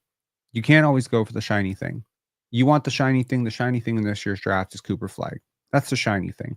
You know what's not shiny? Jonathan Mobo. The JUCO product that comes through this very bizarre pipeline, plays in a lesser conference last year. That's not necessarily shiny. Jamison Battle, again, another, where was he? When was he? How long did he play at Ohio State? A lot of, like where was he when prospects. Jacoby Walter is obviously the higher regarded prospect, but even like you look at Ulrich Chamche, it's like, where is he? Where was he playing last year? How raw is he? But if you see the value and you know correctly not only how to identify it, but also how to rehab it, how to extract it, how to fix it, if you have the skill to do that, then you are very powerful. Immanuel Quickley is a backup point guard to most of the league. RJ Barrett is a toxic asset just 7 months ago, 8 months ago, to most of the league. But if you know how to put these players in positions where you can rehab some of that value, well, then they won't be toxic assets for long. The Raptors' main priority right now should be to level up the asset value or asset base of the players you actually want to trade. See what you can get. And if you can't get anything, then it would be to sustain the value of the players you have signed up long term, continue to develop them, pray that one of them or two of them or three of them become really, really good, maybe even better than you're expecting them to be. And I think from there, you can then go to the table with more than when you started. That's the whole point here. Do the Raptors have more assets today than they did 12 months ago? That's the crux. That's the question I want to ask you. And please respond to me in the comments after this video if you're watching this video tomorrow. Do the Toronto Raptors today, if you look at this roster last year with Gary Trent Jr. and all those guys, do they have more assets today, more valuable assets today? Would you rather have the Raptors today or would you rather have the roster that you had last year? And that's the question. You gave away Dennis Schroeder for nothing. You lost Gary Trent Jr. in free agency for zilch. Okay. You pretty much paid Otto Porter to leave by dumping him off to Utah, right? Do you have more today than you did last year? Wow. Cool. I disagree with anyone who says last year. Sheridan Forbes saying less quality assets this year. That's really interesting.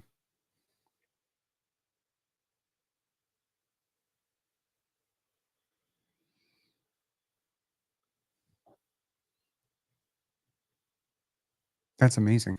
Okay. I mean, I think Jacoby Walter is so much better a prospect than players like Precious Achua and Malachi Flynn. Also, like I'm talking at the start of last year. So we're talking same time last year. At this time, you had Pascal Siakam heading for a max contract. You had OG Anunoby heading for a max contract.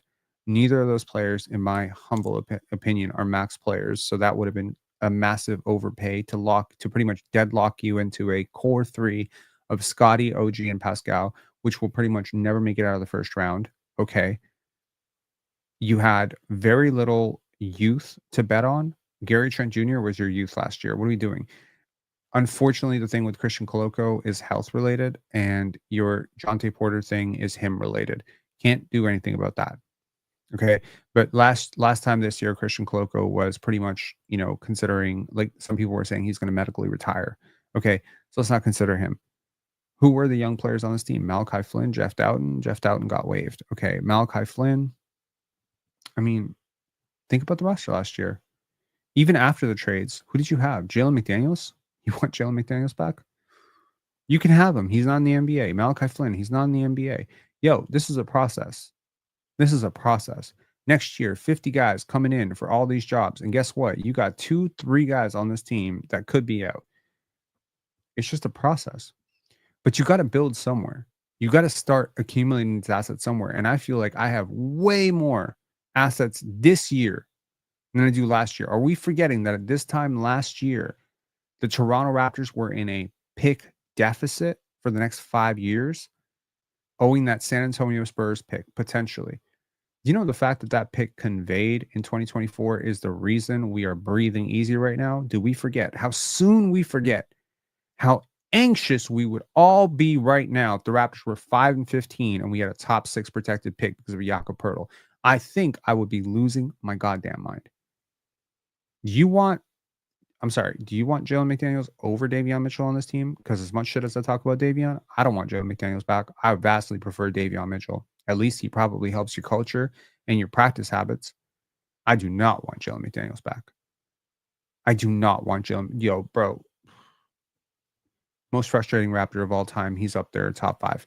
Don't want him back. Okay. Jamison Battle. You had nothing like Jamison Battle on your roster last year. Gradey Dick was a rookie. Okay. This year, he's much better.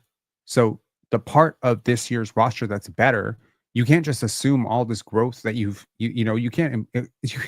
can't assume all of this growth and development that you did over last year and then bake it into last year's roster. It doesn't work that way. The work they did this summer with Immanual Quickley, with Scottie Barnes, with all these players, with Gradey Dick, that's made them better players. This year's team would whoop, healthy version of this year's team would whoop the shit out of last year's team. I'm confident in that.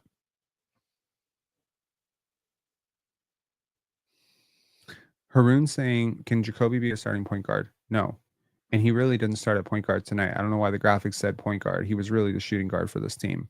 Scottie started at point tonight. LeVar Ball saying, am I wrong for wanting Harper more than Flag? I think you're wrong. But I understand your perspective on it. I certainly do. Dylan Harper had a brilliant game, I believe last night, 37 points, or was it the night before? 37 points. I posted a play of him splitting a double team. It was insane. His ability to control his dribble and shift defenses and split him and Scottie would be a very dynamic duo. And it'd be great. I would still pick Flag. And it's not that close for me. But I can understand why some people might be more enticed by Dylan, just like some people a few weeks ago were more enticed by Ace Bailey. There's a very, very good chance that Ace Bailey could fall down to 5, that someone like VJ Edgecombe could fall down to 8, 9. We'll see. We will see.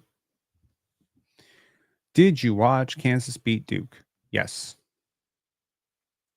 I'm not moved. I don't care.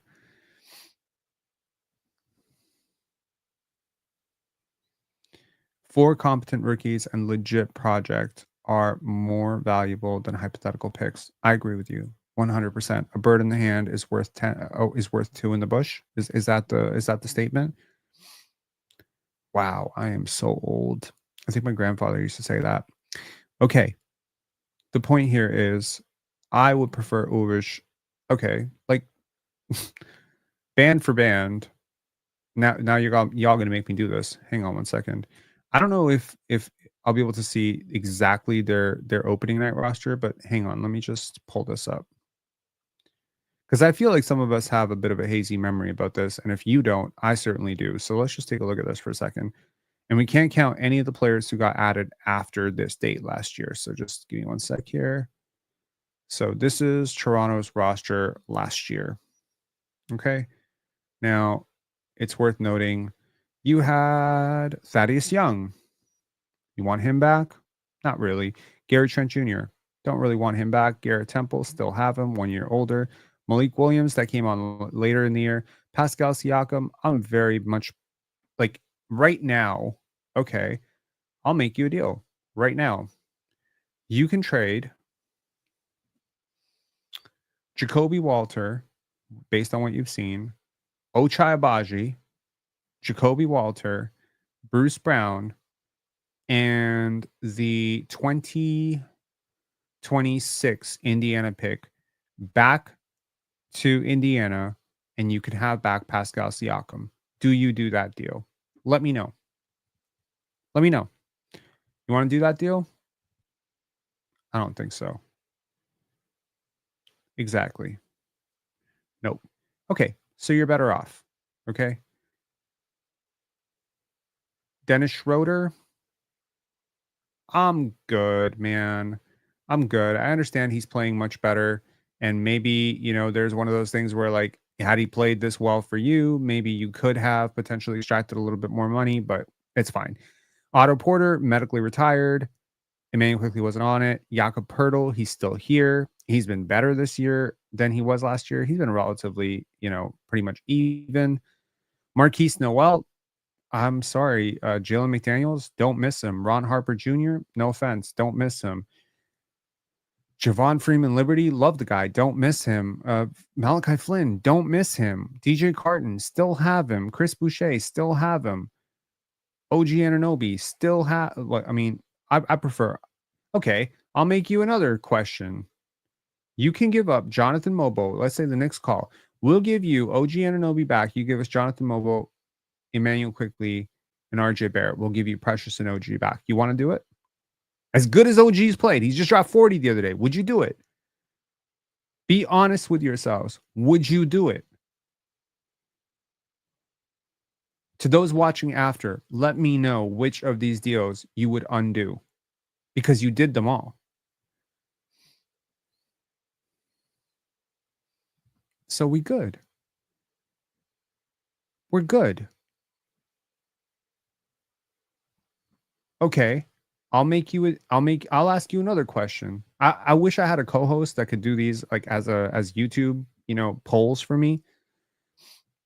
But polls are always better when there's like 600-700 people in the chat, not 300. I'll ask you another question. Would you trade Jamison Battle right now for a very heavily protected 2031 Lakers pick? Like top 20 protected for like 4 years, and then it turns into a pair of seconds. It's not a lottery pick. It'll never be a lottery pick. Would you trade Jamison Battle based on what you've seen for a 2031 Lakers pick? That's my question to you. Nope. Would anyone do it? Nope. Neil Lore saying, Sheridan Forbes saying yes. Okay. So you're the only person who said yes. Everyone else said no. Nope. Top 20 protected? Hell no. No. So everyone's saying no. You got that guy for free, man.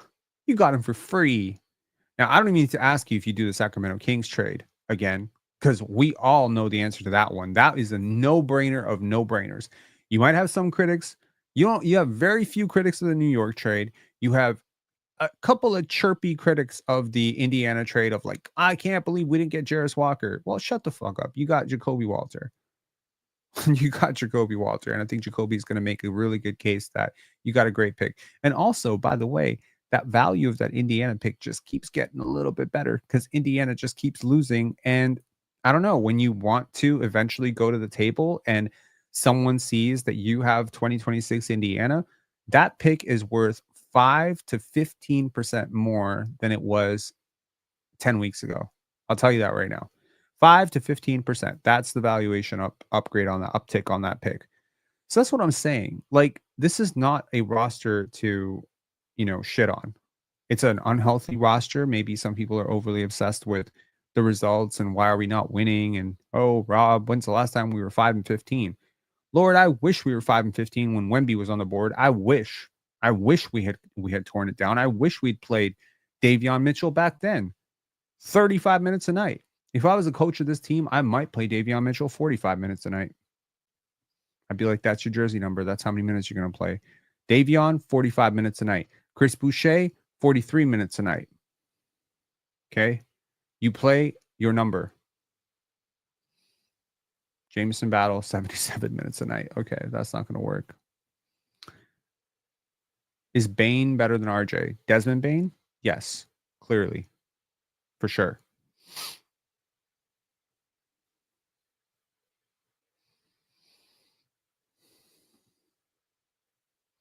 That Siakam trade was basically Orlando Vucevic trade.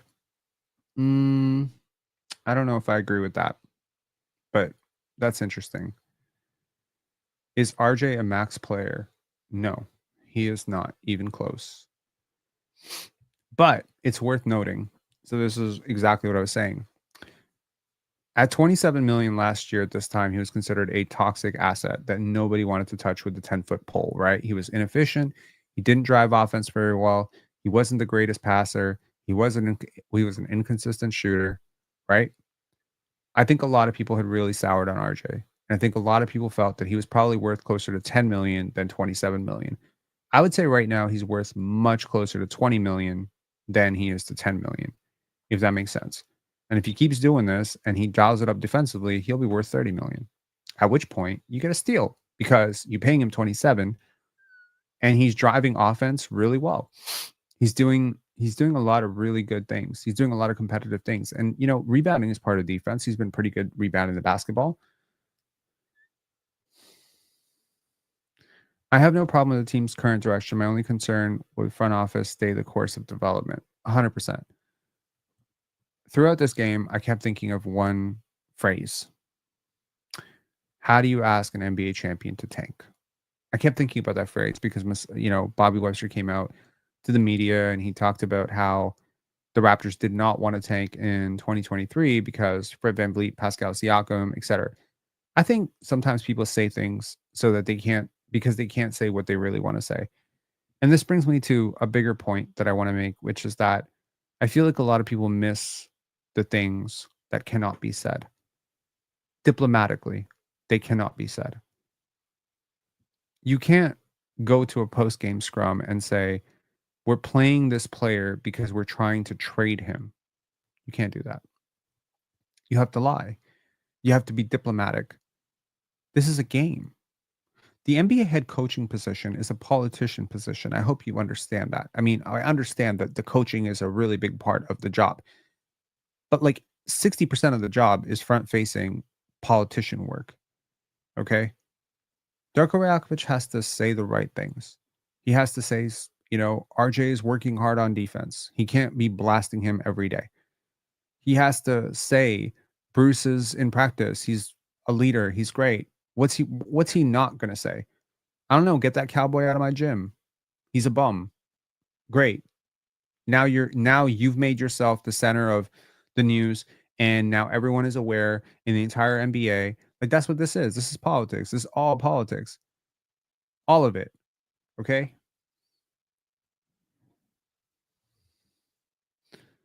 Maurizio Arenas, I'm fed up. Tanking is useless. Oh, no, it is not. It is definitely not. Ask the OKC Thunder.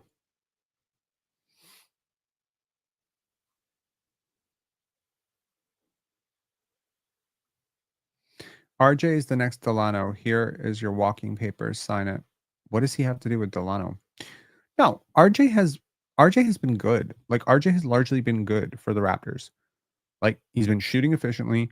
I really think if RJ Barrett was a free agent, some team out there would think he was worth around north of 15 and below 22. I think he'd be worth more than a mid-level. And I don't think he was worth more than a mid-level last year. So I think that that's good. I mean, I don't know a lot of teams that are going to hand him the basketball and say, here, go cook, you know, run the offense, run, you know, 100 pick and rolls with Jakob Poeltl, go have 29% usage. I don't think most teams are going to do that. But he's 24 years old and he's very good for a 24-year-old. And, you know, he had a really beastly stretch this year. And look, back-to-back good road games from RJ Barrett. He has absolutely, yeah, this comment right here. He has absolutely raised his stock. His stock is way up.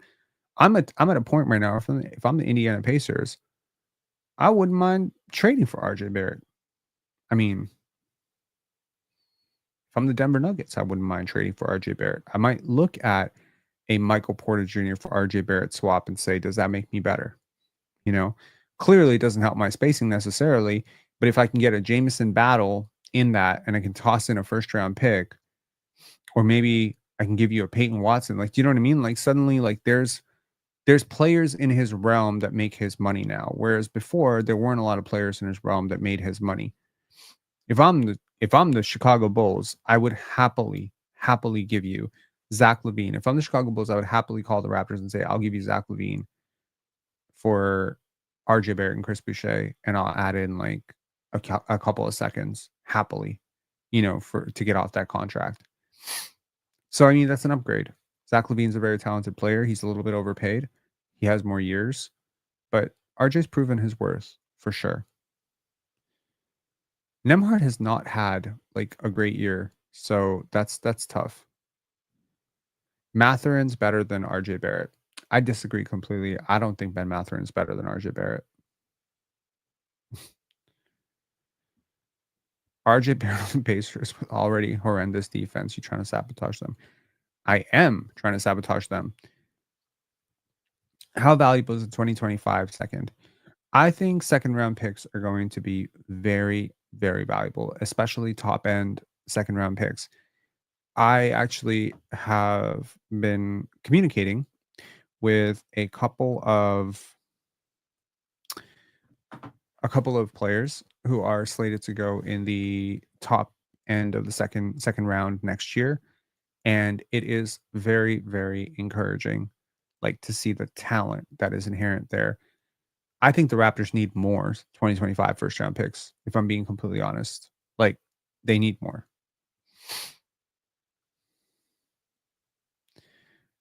Absolutely. This comment right here from HZ, this rings true. Second round picks are very valuable in the second apron era because, again, you're seeing the value of the older guys, right? NIL is making guys stay longer, especially guys who have like legit college careers and legit brands. They don't have to try the NBA right away. So not only is the draft getting better by virtue of the fact that the world is getting bigger, like consider every single player. I mean, here's an interesting way to look at things. I realize sometimes content comes down to what can I I'm a little bit disorganized here. Frame this. Every Raptors channel is going to talk about the Toronto Raptors today. How do I stand out? What can I do for you that's different than everybody else? Well, I can do the game film right away, whereas someone else might do it tomorrow. Okay, cool. But there's one thing I can do for you, which is I can give you I think, a more meta analysis of just the broader perspective of this, right?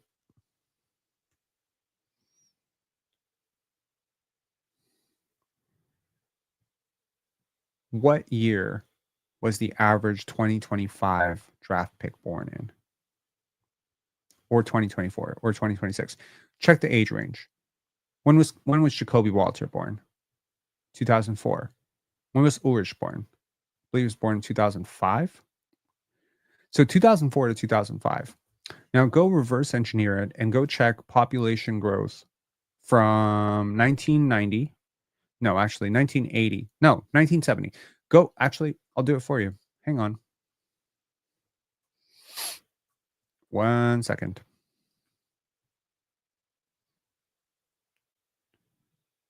World population by year. Man, I really hate this. I need a chart. Hang on. I hate this AI overview bullshit. Like I genuinely do. Okay.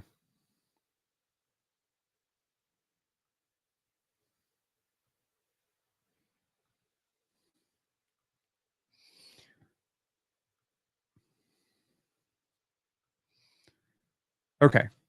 This is perfect. Now,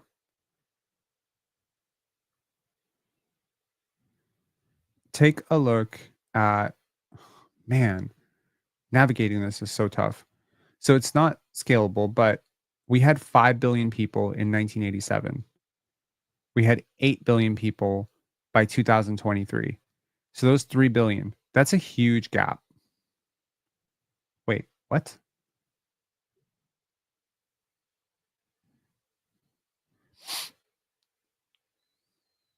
What am I not seeing here?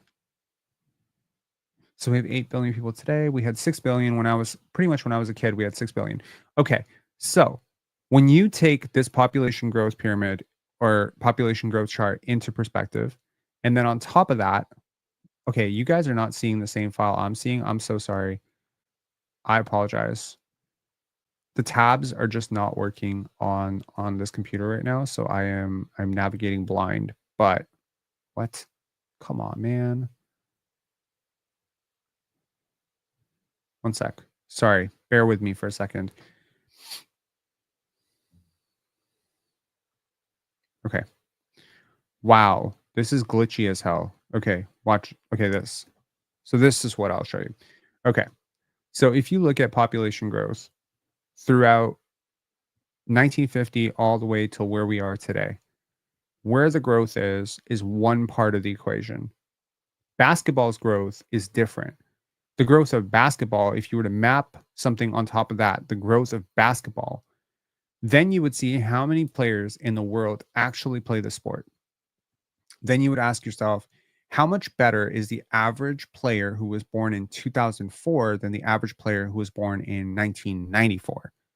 Because a lot of players in the league right now were probably born in the 90s, right? If you think about it, there's a lot of players who were born in the 90s, which means they grew up with 90s training or 80s. There's players born in the 80s, like LeBron, still, but the vast majority of the NBA is born in the 90s.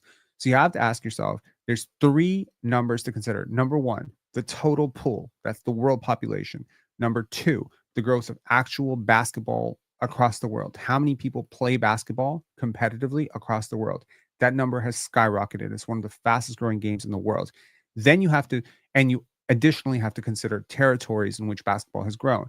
South America, Africa, etc., Europe. It's just huge. There's a huge growth. Canada, we're seeing it. Then you have to consider the final thing, which is how much better are basketball players today than they used to be because of the advances in training, medicine, all sorts of things, advantages that kids have today. Every kid has a trainer since they're 6 years old. They didn't used to have that.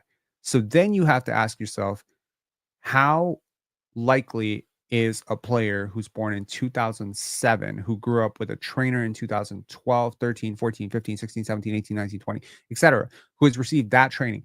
How likely is it that that player is going to be vastly better as a prospect than the similar player would have been? Do you understand what I'm saying? Like, I don't know if I'm making a lot of sense, but my point is players are going to get way, way better.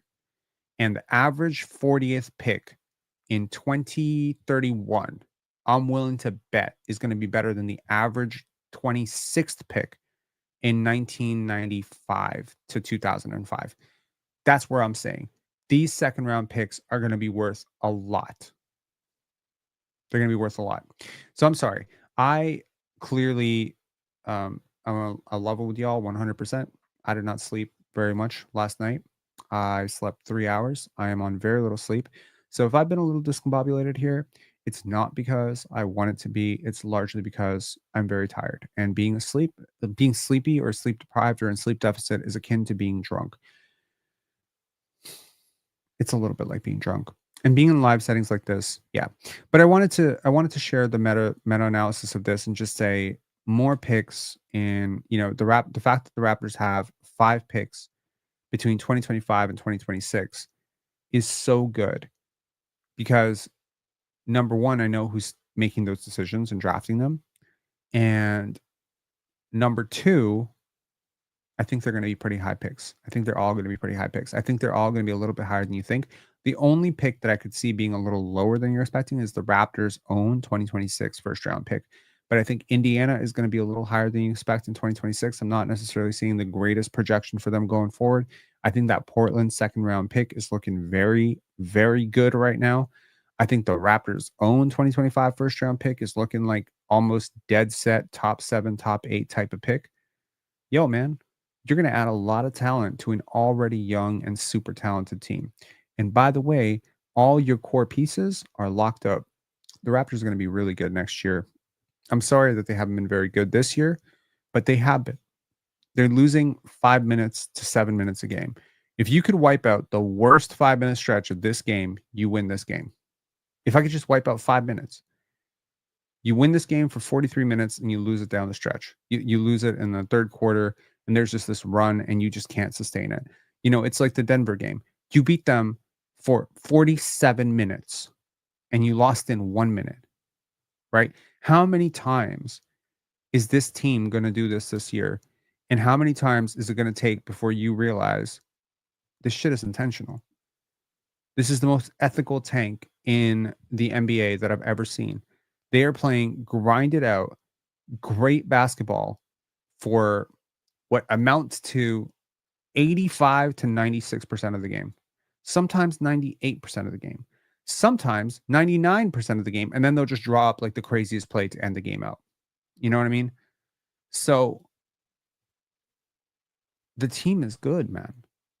If you put a gun to their head and said, your life depends, all your lives depend on making the playoffs, they'd make the playoffs. They would have made the playoffs. They would have played different rotations. They would have played different lineups. Fine. But they would have made the playoffs this year. You probably, if you're someone at home, you're like, I can't believe we can't beat their this team. And I can't believe we can't beat the Heat. Well, if you wanted to beat the Heat, there were lineup combinations tonight that might have helped. And if you really didn't want to lose your lead, there might have been lineup combinations that you didn't want to go with. And the lineup data is clear at this point. We'll do a live tomorrow and we'll look at some of the most egregious and most obvious examples of tanking that this team has done. No, wait, that doesn't make sense. I'm not going to do that. I'm not going to do that. No, I'm not going to do that because that. Here's the thing. I was on the panel the other day and Chilltown Hoops, shout out Chilltown, was talking about how when the Lakers wanted to trade D'Angelo Russell, because they want to trade D'Angelo Russell, that it makes sense for them to talk well about him, that they want teams to be like, oh, D'Lo, that's a good player. That's a one-time all-star. You don't want to be venting out your frustrations about D'Angelo Russell all the time and saying he's such a trash player because now you're ruining his reputation. I sometimes wonder if my negative videos about Davion Mitchell are at some point going to have some influence on his stock overall, because obviously he's heard about the videos. Everyone's heard about the videos. I've been talking about Davion nonstop, like on the panel. So at this point, I feel like I am at least partially, maybe single-handedly, dragging Davion stock down as Raptors Republic and Forbes and all these other places are trying to drag him up. And if the point is to move him, why am I doing that? I should not do that. And I don't necessarily need to talk about the tank. We can just have a wink agreement between me and you that this is a very ethical tank, that these games are not that important, that you're not that healthy. You face a team that was older than you, better than you, and frankly, at home. And you're a team that has struggled on the road. And yet tonight, you had some young players who played really well on the road. Can I just commend them for that? Jack Armstrong brought it up as well.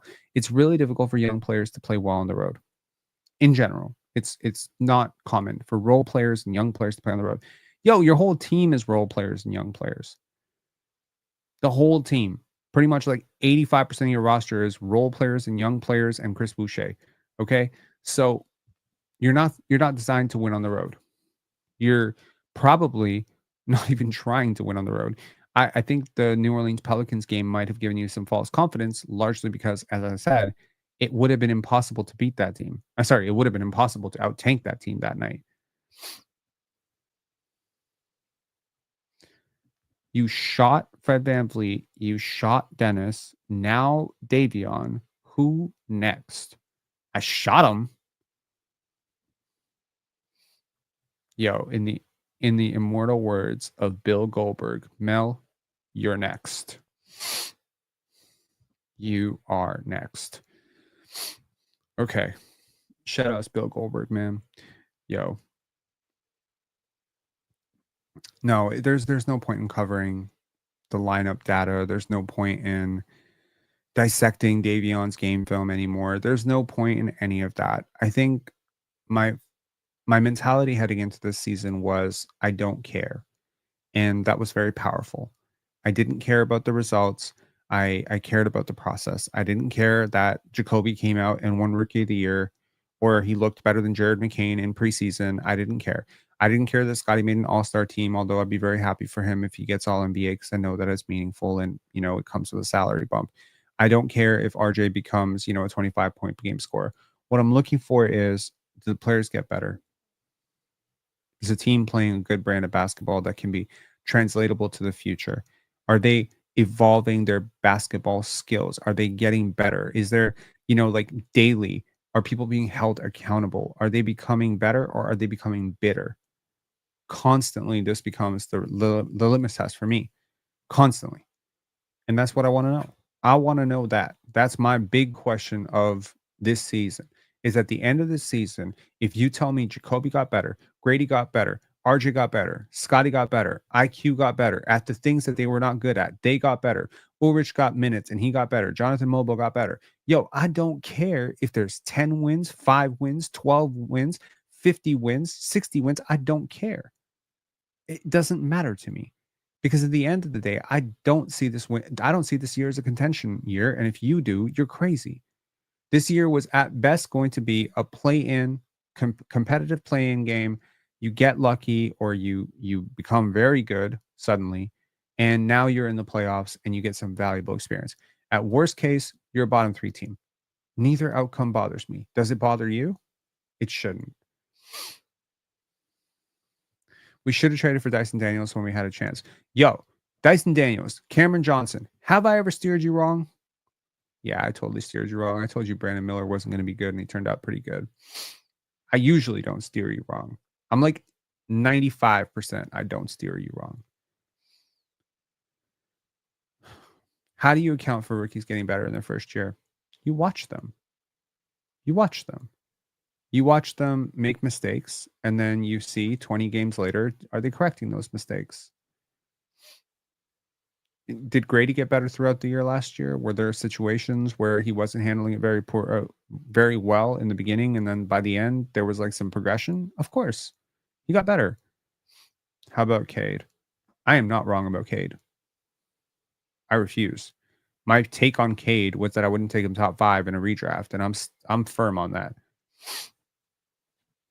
Okay, I'm not that firm on it. He's fringy top 5, but I'll take Alpern, Scottie, Evan Mobley, all the same players I would have taken 2 years ago over him. Is the same players I would take today. Will Delano be a good player? He's all right. He can shoot a little bit. He drives offense very well. He's hard to stop. I'm not sure how deeply I want to look into his film or his numbers before I make a definitive assessment and say Delano Banton will be. But yo, like for real, like I think this is worth saying. The average NBA career is 4.5 years. It's not that long. When DeAndre Ayton, first overall pick DeAndre Ayton, was drafted, he stated that his goal was to sign a second NBA contract. See, the truth is, when you watch the G League as often as I do, when you watch EuroLeague as often as I do, you see so many NBA players. So many NBA players. There's NBA players in Taiwan. There's NBA players in China. There's NBA players in friggin' Puerto Rico. Alfred Payton was, I think, in Puerto Rico a few years ago, or at least last year. There's players, playing in Spain. I know a few. Yo, the EuroLeague is a lot of ex-NBA guys or NBA hopefuls or like dominant college stars who didn't make it. So you realize 4.5 years, 4 years in the NBA is a very average career. You have to be pretty above average to get past that number, especially with the league getting more talented. So guys like Chris Boucher, Precious Achua, these are phenomenal success stories by the average NBA player benchmark. They're not success stories by average 10-year vet, benchmark, because they're not going to get 10-year careers out of it. So I think that overall, even if you look at a player like a Bruno Caboclo as a 20th overall pick, the number of years he spent in the NBA, now the success he's having overseas. Last year he played in Serbia. This year he played for Team Brazil. Were you necessarily wrong about taking him 20th? Yeah, because he passed on Nikola Jokic and some really, really good players in the second round. 100%. Yes, you're wrong. But also, you're not that wrong. I mean, he turned into a pretty decent player. It's not like you drafted Anthony Bennett number 1. Like, he drafted a pretty decent player. You know, you reminded of guys like Stanley Johnson, Patrick McCaw, guys like this, where it's like at one point, you really could have sold yourself on the idea that they were going to be really good. OJ Mayo, my God, there's so many guys. Quintel Woods, yo, I capped so hard for Quintel Woods when Quintel Woods was coming into the NBA. I was positive that Quintel Woods was going to be like an all-star, or at least like a really good starter. I was so hype on him. So hype. Did not turn into that though. In fairness, I was a kid, but still, like analysis. Stand on business, Rob. My point is, there's so many players who don't make it that you shouldn't be that surprised that Malachi Flynn didn't get another contract. You shouldn't be surprised that, look at your roster last year. Okay, seriously. Malik Williams not in the NBA. He was on your roster last year, right? DJ Carton really not in the NBA. He's a two-way guy. He's not really getting rotation minutes. He's a fourth-string point guard. He was on your roster last year. Jamias Ramsey was on your roster last year. He's not in the NBA. Mohamed Ugay was on your roster last year. He's not in the NBA right now. Okay, Malachi Flynn, Jalen McDaniels were on your roster last year. Jonte Porter was on your roster last year. Not in the NBA, not in the NBA, not in the NBA. Okay, and expect very similar shit to happen with this year's roster. When you play non-NBA players against actual NBA players, like when you play a Haywood Highsmith versus a Davion Mitchell, when you play a Terry Rozier versus a Davion Mitchell, you see 2 point guards. I see classes of difference. And that's the point. Most teams right now are not playing non-NBA players. You are playing non-NBA players, and that's tough, right? Oh, thank you so much, Mike McGonigal. Thank you so much for the super chat. What did I do to deserve this? No message, but thank you very much. I appreciate you very much. Anyway, following tonight's somewhat chaotic, somewhat disorganized, somewhat ranty live for the 280 to 300 plus people who were in here, a live which started by me discovering that I could not move tabs on my computer and has descended into me talking about world population, the content game, and various other things. I just want to say that I am committed to being a much better content creator. The community note that I wrote was not necessarily, indicative of the live that we had today, but I'll be better from tomorrow moving on. And I just don't want to spend any more time wasting, I don't want to waste my time. I don't want to waste your time. I know that, we have these lives and we're almost like, we're communicating almost as friends. Like I talk to you the way I would talk to my best friend or a friend of mine. And I think that has been a large part of my accidental success because I didn't know I was supposed to do that. I just don't know how not to do that. And so that's just what I did. It was a natural tendency. And then later someone was like, do you know why Pensar basketball is pretty successful? It's because you sound like somebody who's just sitting in my living room talking to me. And it's very soothing. I need to get much better. As a content creator, I need to get better. My videos need to get better. The lives need to get better. The quality of these videos needs to get better. It needs to get more concise. I need to pour into this channel. I desperately need to pour into this channel. I need to pour my heart, my soul, because I think that this team is about to go into such a beautiful place for the next 5, 6, 7 years. Scottie and Gradey and Jacoby, I can't wait. And I want to be like the best channel. I want Pensar Basketball to be the best channel ever so that we can support them properly, so that we can become a megaphone for Raptors content, not just in Toronto, but across the world. I want the whole world to know how good Jonathan Mobo is on defense. I want the entire world to know how much better Jacoby is as a passer than draft analysts told us. I want the entire world to know Ulrich Shamshi is from Bafang, Cameroon. And I want everyone in the world to accept that Scottie Barnes is like a legit dude in the NBA. And I don't want people clowning on him anymore. And in order to get that level of influence, I obviously need to work on myself, because there is this old adage: you cannot give someone something that you don't have. It's true. Mike McGonigal had $20. If he didn't have $20, couldn't have donated. So therein lies the philosophy of take care of yourself first. Fix yourself first. I've grown a lot through the last 4 years. If you've been 3 years doing content, 2.5 years, it hasn't been long. I didn't get to capitalize on the Raptors championship run or this team being very good. Pretty much since Pensar basketball exists, the Raptors have not been a very good team. However, I think it's worth noting that I've gotten a little bit better, but there's a long way to go. Long way to go. And I'm going to do it. You're going to see it. And I want y'all to mark this day down, November 30th, because we just hit midnight 40 minutes ago. From this day on till forever, I'm making a promise to myself that I'm going to raise my game as a content creator. I know how to do it. I don't know why I haven't been doing it. I think someone correctly pointed out the other day that I was afraid of success. I can do a lot more than I'm doing.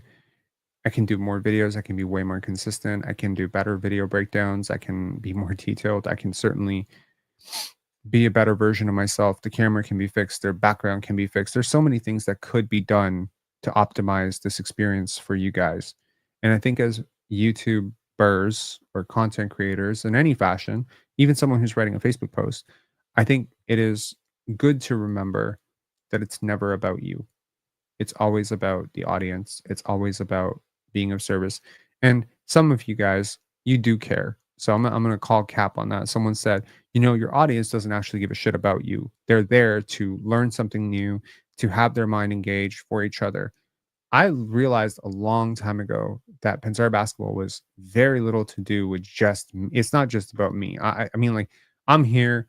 I'm background noise sometimes. Sometimes y'all are having a conversation with each other. This is important. We need to have disagreements. We need to have that kind of community. It sucks every single time I read a comment. Every time I read a comment, it's like, Rob, I hope you don't flame me, but Scottie really struggled tonight. I'm like, what have I been putting down that this person believed that it was not okay to criticize Scottie Barnes on this channel? Or, something like, I think the reputation precedes me, right? So that has to be fixed. That has to be fixed. Today I got into this entire spat with Rue about, I think he said something about, like, because I mentioned that Scottie, I think, was a superstar. And he said, can he just be an all-star first? And I was like, that's rich coming from somebody who's been capping for RJ Barrett being better than Scottie Barnes. And then we got into this huge debate. And I deleted all my messages after. I was like, what am I doing? What am I doing? Ripping up like 30, 20 minutes going back and forth with someone. We don't need to agree. Who cares? Okay, cool. That's cool. Good point. Nobody. Yo, we were digging in the Sahara Desert for water. I don't know what we were doing, but honestly, we were tanking. And we didn't keep that pick. But thank God we didn't keep that pick. Can you just imagine? I mentioned it before. Can you imagine the anxiety right now to think that we could finish with the 5th worst record and lose the pick to the Spurs again? Oh my God. Envision that moment before you sleep tonight and just say, thank God we're not there anymore. Yeah, we gave up the 8th overall pick. Probably would have felt better if you gave up the 18th overall pick. Psychologically, it doesn't really matter which you gave up. What you didn't give up, however, is a 2025 first round pick.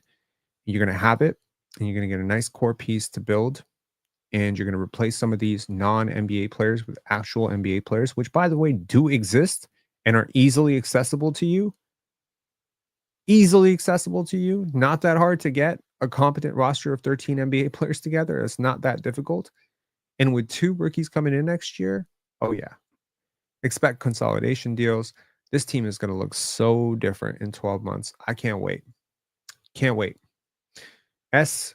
Antonio saying that's a terrifying thought. Spooky Ghostwriter, long time listener of this channel. Rob, what's your opinion on Rob Dillingham, by the way? He's very small. That's my opinion. He might be 165 pounds dripping wet. I'm 165 pounds. I'm like 168 pounds actually. Like he's really small and he not that great defensively. So I think that's tough, but he's very talented. I try to see his playmaking upside as the positive outcome of maybe he can be a lot more than what Bones Highland is, but right now it's hard to see that. I have a feeling he probably is not going to be successful in the NBA, but I just want to be clear. I'm not really generally a huge fan of undersized guards who don't defend. That's just my thing. Could he become a Darius Garland? I'm not sure he's that talented. I think Darius Garland at the same age was way more talented than him. So that's kind of where I'm at right now. I'm curious to see more of it. I don't want to judge him too soon, right?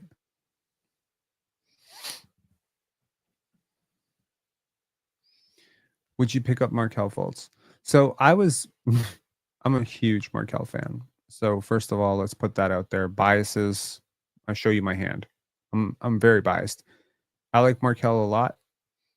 I maybe just have a soft spot for players from that area in the States. So maybe that's it.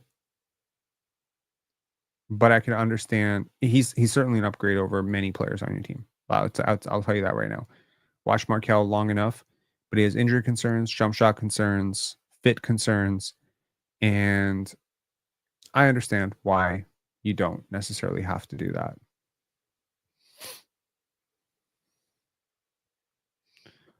I wonder who our starting shooting guard will be in 2 years.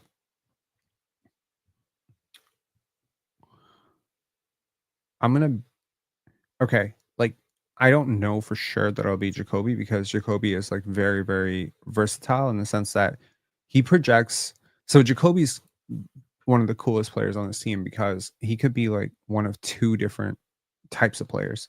So on the one hand, he could be like a bucket getter in your starting lineup, right? Like a consistently disruptive defensive force and probably, a 16 to 18 point per game guy. And I mean, I'm not even capping him at that. He can score. Dude knows how to score. He knows to get to the rim.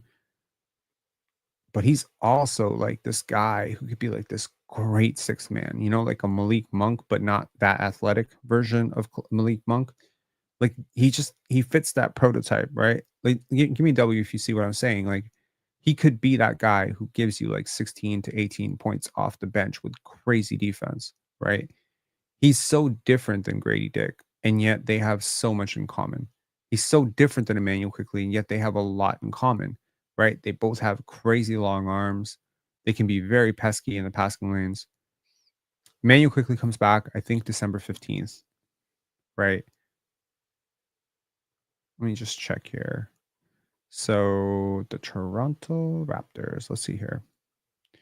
So we got Miami out the way. You got a homestand against Miami, Indiana, OKC, Dallas, New York, Brooklyn, Houston. I got good news for you and bad news for you, depending on which side of the aisle you fall on. Those could all be losses. Those are all very losable games. And I just want to be clear about that. So you're 5-15, and those are all losable games. You went 1-3 on this last road trip, right? You lose in Cleveland, you lose in Detroit at the buzzer, you beat a completely depleted New Orleans team, and then you lose in Miami by 10. So now you got Miami coming back. It'll be really a great test for this team on Sunday night, 6:00, to see how they adjust. Number one. Then you got Tuesday against Indiana, another great test. Pascal Siakam coming home, I think that's a winnable game. If I had to pick the one game in that entire stretch you're going to win, or two games you're going to win, Indiana and Brooklyn would be the games. Alperen Sengun and the Houston Rockets are a really, really tough team. I know y'all may not notice, but I think yesterday they climbed to number 2 in the West.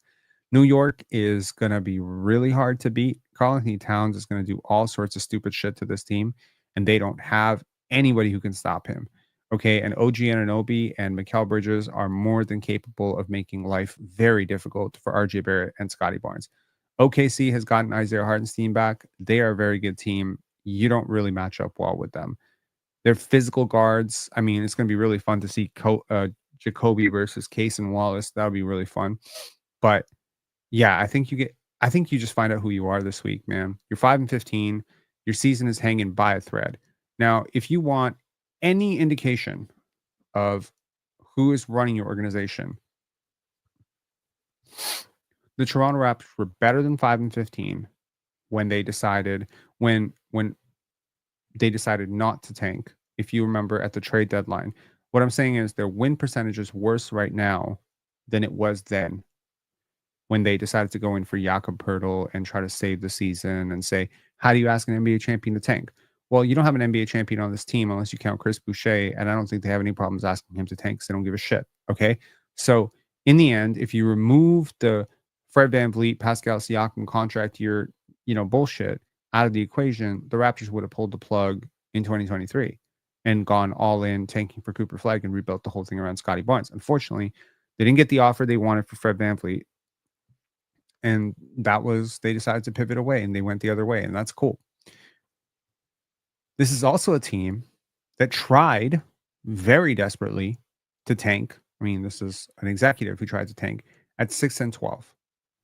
6-12 is better than 5-15 significantly. 6-12 was when Kyle Lowry was nearly moved off to the New York Knicks for a package which included Iman Shumpert and Meta World Peace and a first-round pick, multiple firsts. I can't remember. My point is, this is not a team that is afraid to wave the white flag and make some trades. They traded Rudy Gay right around this time, and they were worse. They were better that year. So they understand the math. The only thing complicating the math right now is the East is so bad. And until some teams start to pull away, you can't justify outright trading players and resting players. This homestand will make that justification either possible or impossible. 2 reasons to absolutely tune into the next 7 games. Number 1, you are absolutely going to get tested against some of these teams. Your defense will be tested against Indiana. Your offense will be tested against Miami on the second night of, well, not second night, but on the other end of a home and home. Your offense will once again be tested against Oklahoma City, and so too will guys like RJ Barrett and Scottie Barnes, who will have very, very tough matchups in that game. I think Dallas is going to test your defense. I don't know if Luka's back for that game. I doubt it, but they've been playing well without him. Then you got New York. That's going to test your offense. You got Brooklyn. That's going to test your defense. And then you got Houston. That's going to test you everywhere. So ultimately, pass the test. Move to 10-20. Well, not 10-20. What am I talking about here? How many games is it? 1, 2, 3, 4, 5. Okay, 1, 2, 3, 4, 5, 6, 7. 7-game homestand. 7-game homestand. I'm heading into Christmas. If y'all remember, last year they pulled the plug on the season December 30th. OG Anunoby trade, December 31st. Did they? Yeah, it was December 31st. He spent New Year's in Madison Square Garden. Sorry, in Times Square. So, okay. I could see that. I could definitely see that. New York, Memphis, Atlanta, Boston. I don't think you know this, but the Raptors could have 7 wins by New Year's. It's perfectly possible to have 7 wins by New Year's, at which point your season is over. You're done. It's great. You probably get a little bit healthier. You probably get Bruce Brown. I don't know. The next 7 games, that's your season. Prior to the season, I made a video where I said, you must have a contingency plan. You must have this date or this number in your mind where this is the date we pull the plug and it's over. And it doesn't matter that you were injured or not injured or whatever. It'll help, however, if you finally get some healthy bodies back. But I'm hearing mid-December for Immanual Quickley. Mid-December. Okay, so that is potentially Brooklyn. I think there's a playing game in there somewhere too that's not on this schedule, or a couple playing games. Not playing games, sorry, in-season tournament games that are not on the schedule. There's no way the Raptors have a 10-day layoff. So, point being, I don't know who they're going to play during those games.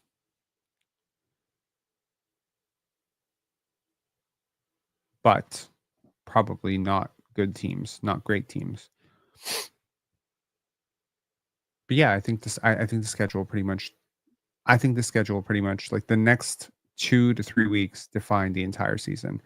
Like if you don't salvage your season, like let me give you an idea. You would have to beat Miami, beat Indiana, beat one of OKC, Dallas, and New York, beat Brooklyn.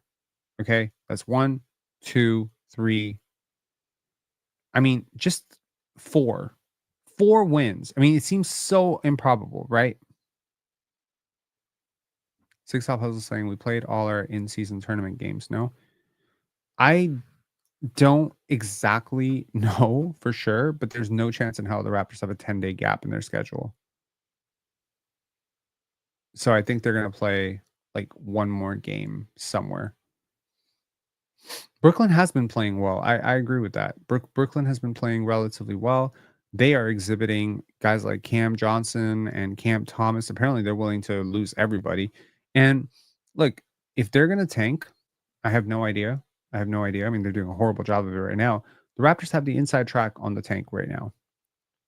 Right? So, I don't know. I think what we've seen this year and perhaps many other years is that you can be phenomenally bad with a really good player, but I don't think you can be phenomenally bad with like 5 to 6 good players.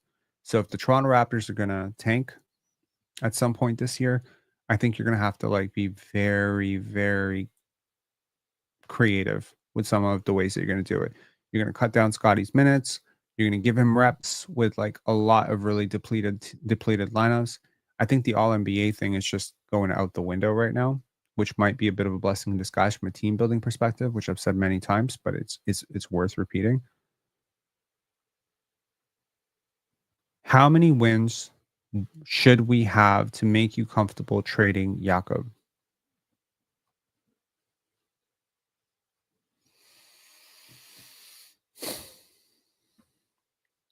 We're 5-15. If we get to 25 losses before we get to 10 wins, I think that's a really great reason to start exploring Jakob Poeltl trades. There's some very there's like a lot of utility to him. His numbers have been largely awesome, and I think some team could really justify parting with a first round pick to get him right now, because he'd be like, look, this fantastic player, look at these numbers. He's good. I don't think he's the center of the future though. I really don't. I have not been moved by his defense overall, and his spacing just makes things very complicated. I know you like him. I like him too, man. He does a lot of great things. The screening, you're not going to be able to replace that very easily. There are a lot of bigs who don't do that stuff very well. The playmaking, I think, is a little bit overrated, but has been competent, so far. But you've noticed since Scottie's come back that we haven't really seen a lot of Yak, Davion pick and roll. We haven't seen as much Scottie, Yak pick and roll. That's cool. Anyways, guys, I'm out of here. I've had a very disorganized sort of day. Obviously, as I mentioned, I haven't slept very much, but I'm going to sleep. I'm going to do Bomb live tomorrow at some point. I want to close out the month strong, want to close out the year strong. As I mentioned, we're going into new direction starting tomorrow. We're going to be much better at these, but let this be the last sort of sloppy, disorganized, rantish live. And thank you all for supporting it anyway. Then there's centerless again for how many more years after that? I don't think centers are that hard to find, man. Jonas Valanciunas is on the market literally right now. There's 6 centers in the draft that are reasonably, good and have some serious upside, including many power forwards who could potentially project into centers. Like it's not like some sort of dying breed situation. You know what I mean? Like if you had kept your pick, would you have potentially taken a Zach Edey with that pick? Possibly. I mean, who knows what the Raptors would have done with that pick. But Ash saying Warriors don't have a center and killing it. Well, what do you call Trace Jackson Davis and what do you call Draymond Green? Just because they're more prototypically power forwards, I don't think that's Yeah, that's exactly it. There's a big gap between a Kristaps Porzingis and Al Horford, guys like that, and then a Jakob Poeltl and a Steven Adams, right? So I just personally, I would prefer a spacing big next to Scottie and RJ. If you're gonna have wings like this, you need to pull the defense up the floor. Yak is just in the way. He's always in the way. He does a lot of good things when he's in the way, like he'll screen, he'll seal this guy, he'll grab his guy, he'll offensive rebound. He does a lot. But in today's NBA, I think bigs need to be able to shoot. I think guards need to be able to shoot. Most of your team can't shoot.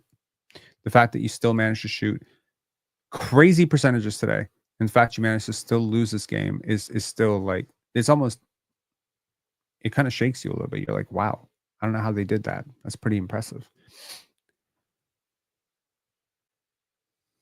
That's exactly it. I mean, he can put the ball on the on the floor occasionally and attack like a really scrambling defense, but no teams that have such centers have any need to trade them. They're all on good teams. Who would you say is such a center though? I think he would offer a tremendous upgrade for, a team like Phoenix. Like if you did a use of Nurkic for Jakob Poeltl swap, unfortunately, a lot of those contending teams also don't have draft picks. So I wonder what you would take back. Like you're not getting back Ryan Dunn. So what are you taking back from a Phoenix, right? Yak needs to be a stretch big. I'm so sorry. I read that wrong and I'm like, Yak needs a stretch big. I was like, wow. Joseph Palumbo. Scottie with a 6 triple double now, plus ahead of Pascal and number 2 overall, 6 years ahead of Pascal. 6 years ahead of Pascal? I don't understand. But thanks, Joseph, and salute to you. And drafting one would need 3 years to be impactful. That's not necessarily true. Walker Kessler was impactful as a rookie. Donovan Clingan has been relatively impactful now. Wemby was impactful last year. Chet was impactful in his first year. Where do people get this idea that rookies and second year players can't be impactful?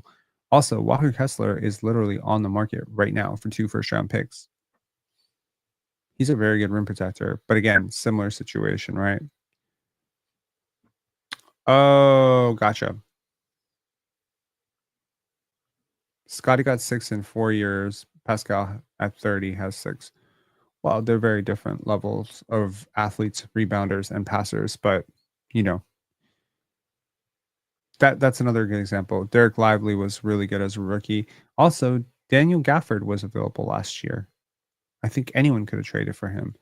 You might look at a guy like Mark Williams. If a team that ends up drafting like a Kaman Malawach or someone like Rocco, if they draft one of those guys, if they already have a young big on their roster, maybe that's something you can trade for. I don't think a big is that difficult to replace. I think it's just the Raptor fans were deprived of a big for so long that they watched Kem Birch for so long that now they are like petrified and they're clinging to this idea that like, oh my God, if you lose Jakob Poeltl, you'll lose your entire, identity. It's like, bro, you've been a terrible defense with him for the last 2 years. What do you want? Like he's not a single solution. He's not Rudy Gobert. He's not what you think he is. As a rim protector, he's just not that great. On the perimeter, he's not that great. Like this is a very different defensive prospect than the one you let go of, the one that went to San Antonio. Yak, the one who went to San Antonio, yeah, that was a beastly defender, a really good defender. The one who came back is just not. But I mean, if you want to look at fall off, shit, DeJounte Murray, the one who left San Antonio, he was a great defender. The one who went to Atlanta and the one who's in New Orleans, not a good defender. So you understand, players, their careers ebb and flow. Anyways, thanks a lot to the super chatters. Thank you a lot to the viewers. This was a very, very nice way to sort of exit the previous iteration of Pensar Basketball and enter the new version of Pensar Basketball starting tomorrow. I look forward to delivering you more content and hopefully better times ahead, guys. It's gonna be okay. Don't you worry. It's all gonna be fine. It's all part of the process. And I realize that some people need some immediate gratification. Go watch your Kobe Walter highlights. Talk to you guys later. Have a good night. Take care and make sure to hit like on the way out. Appreciate you.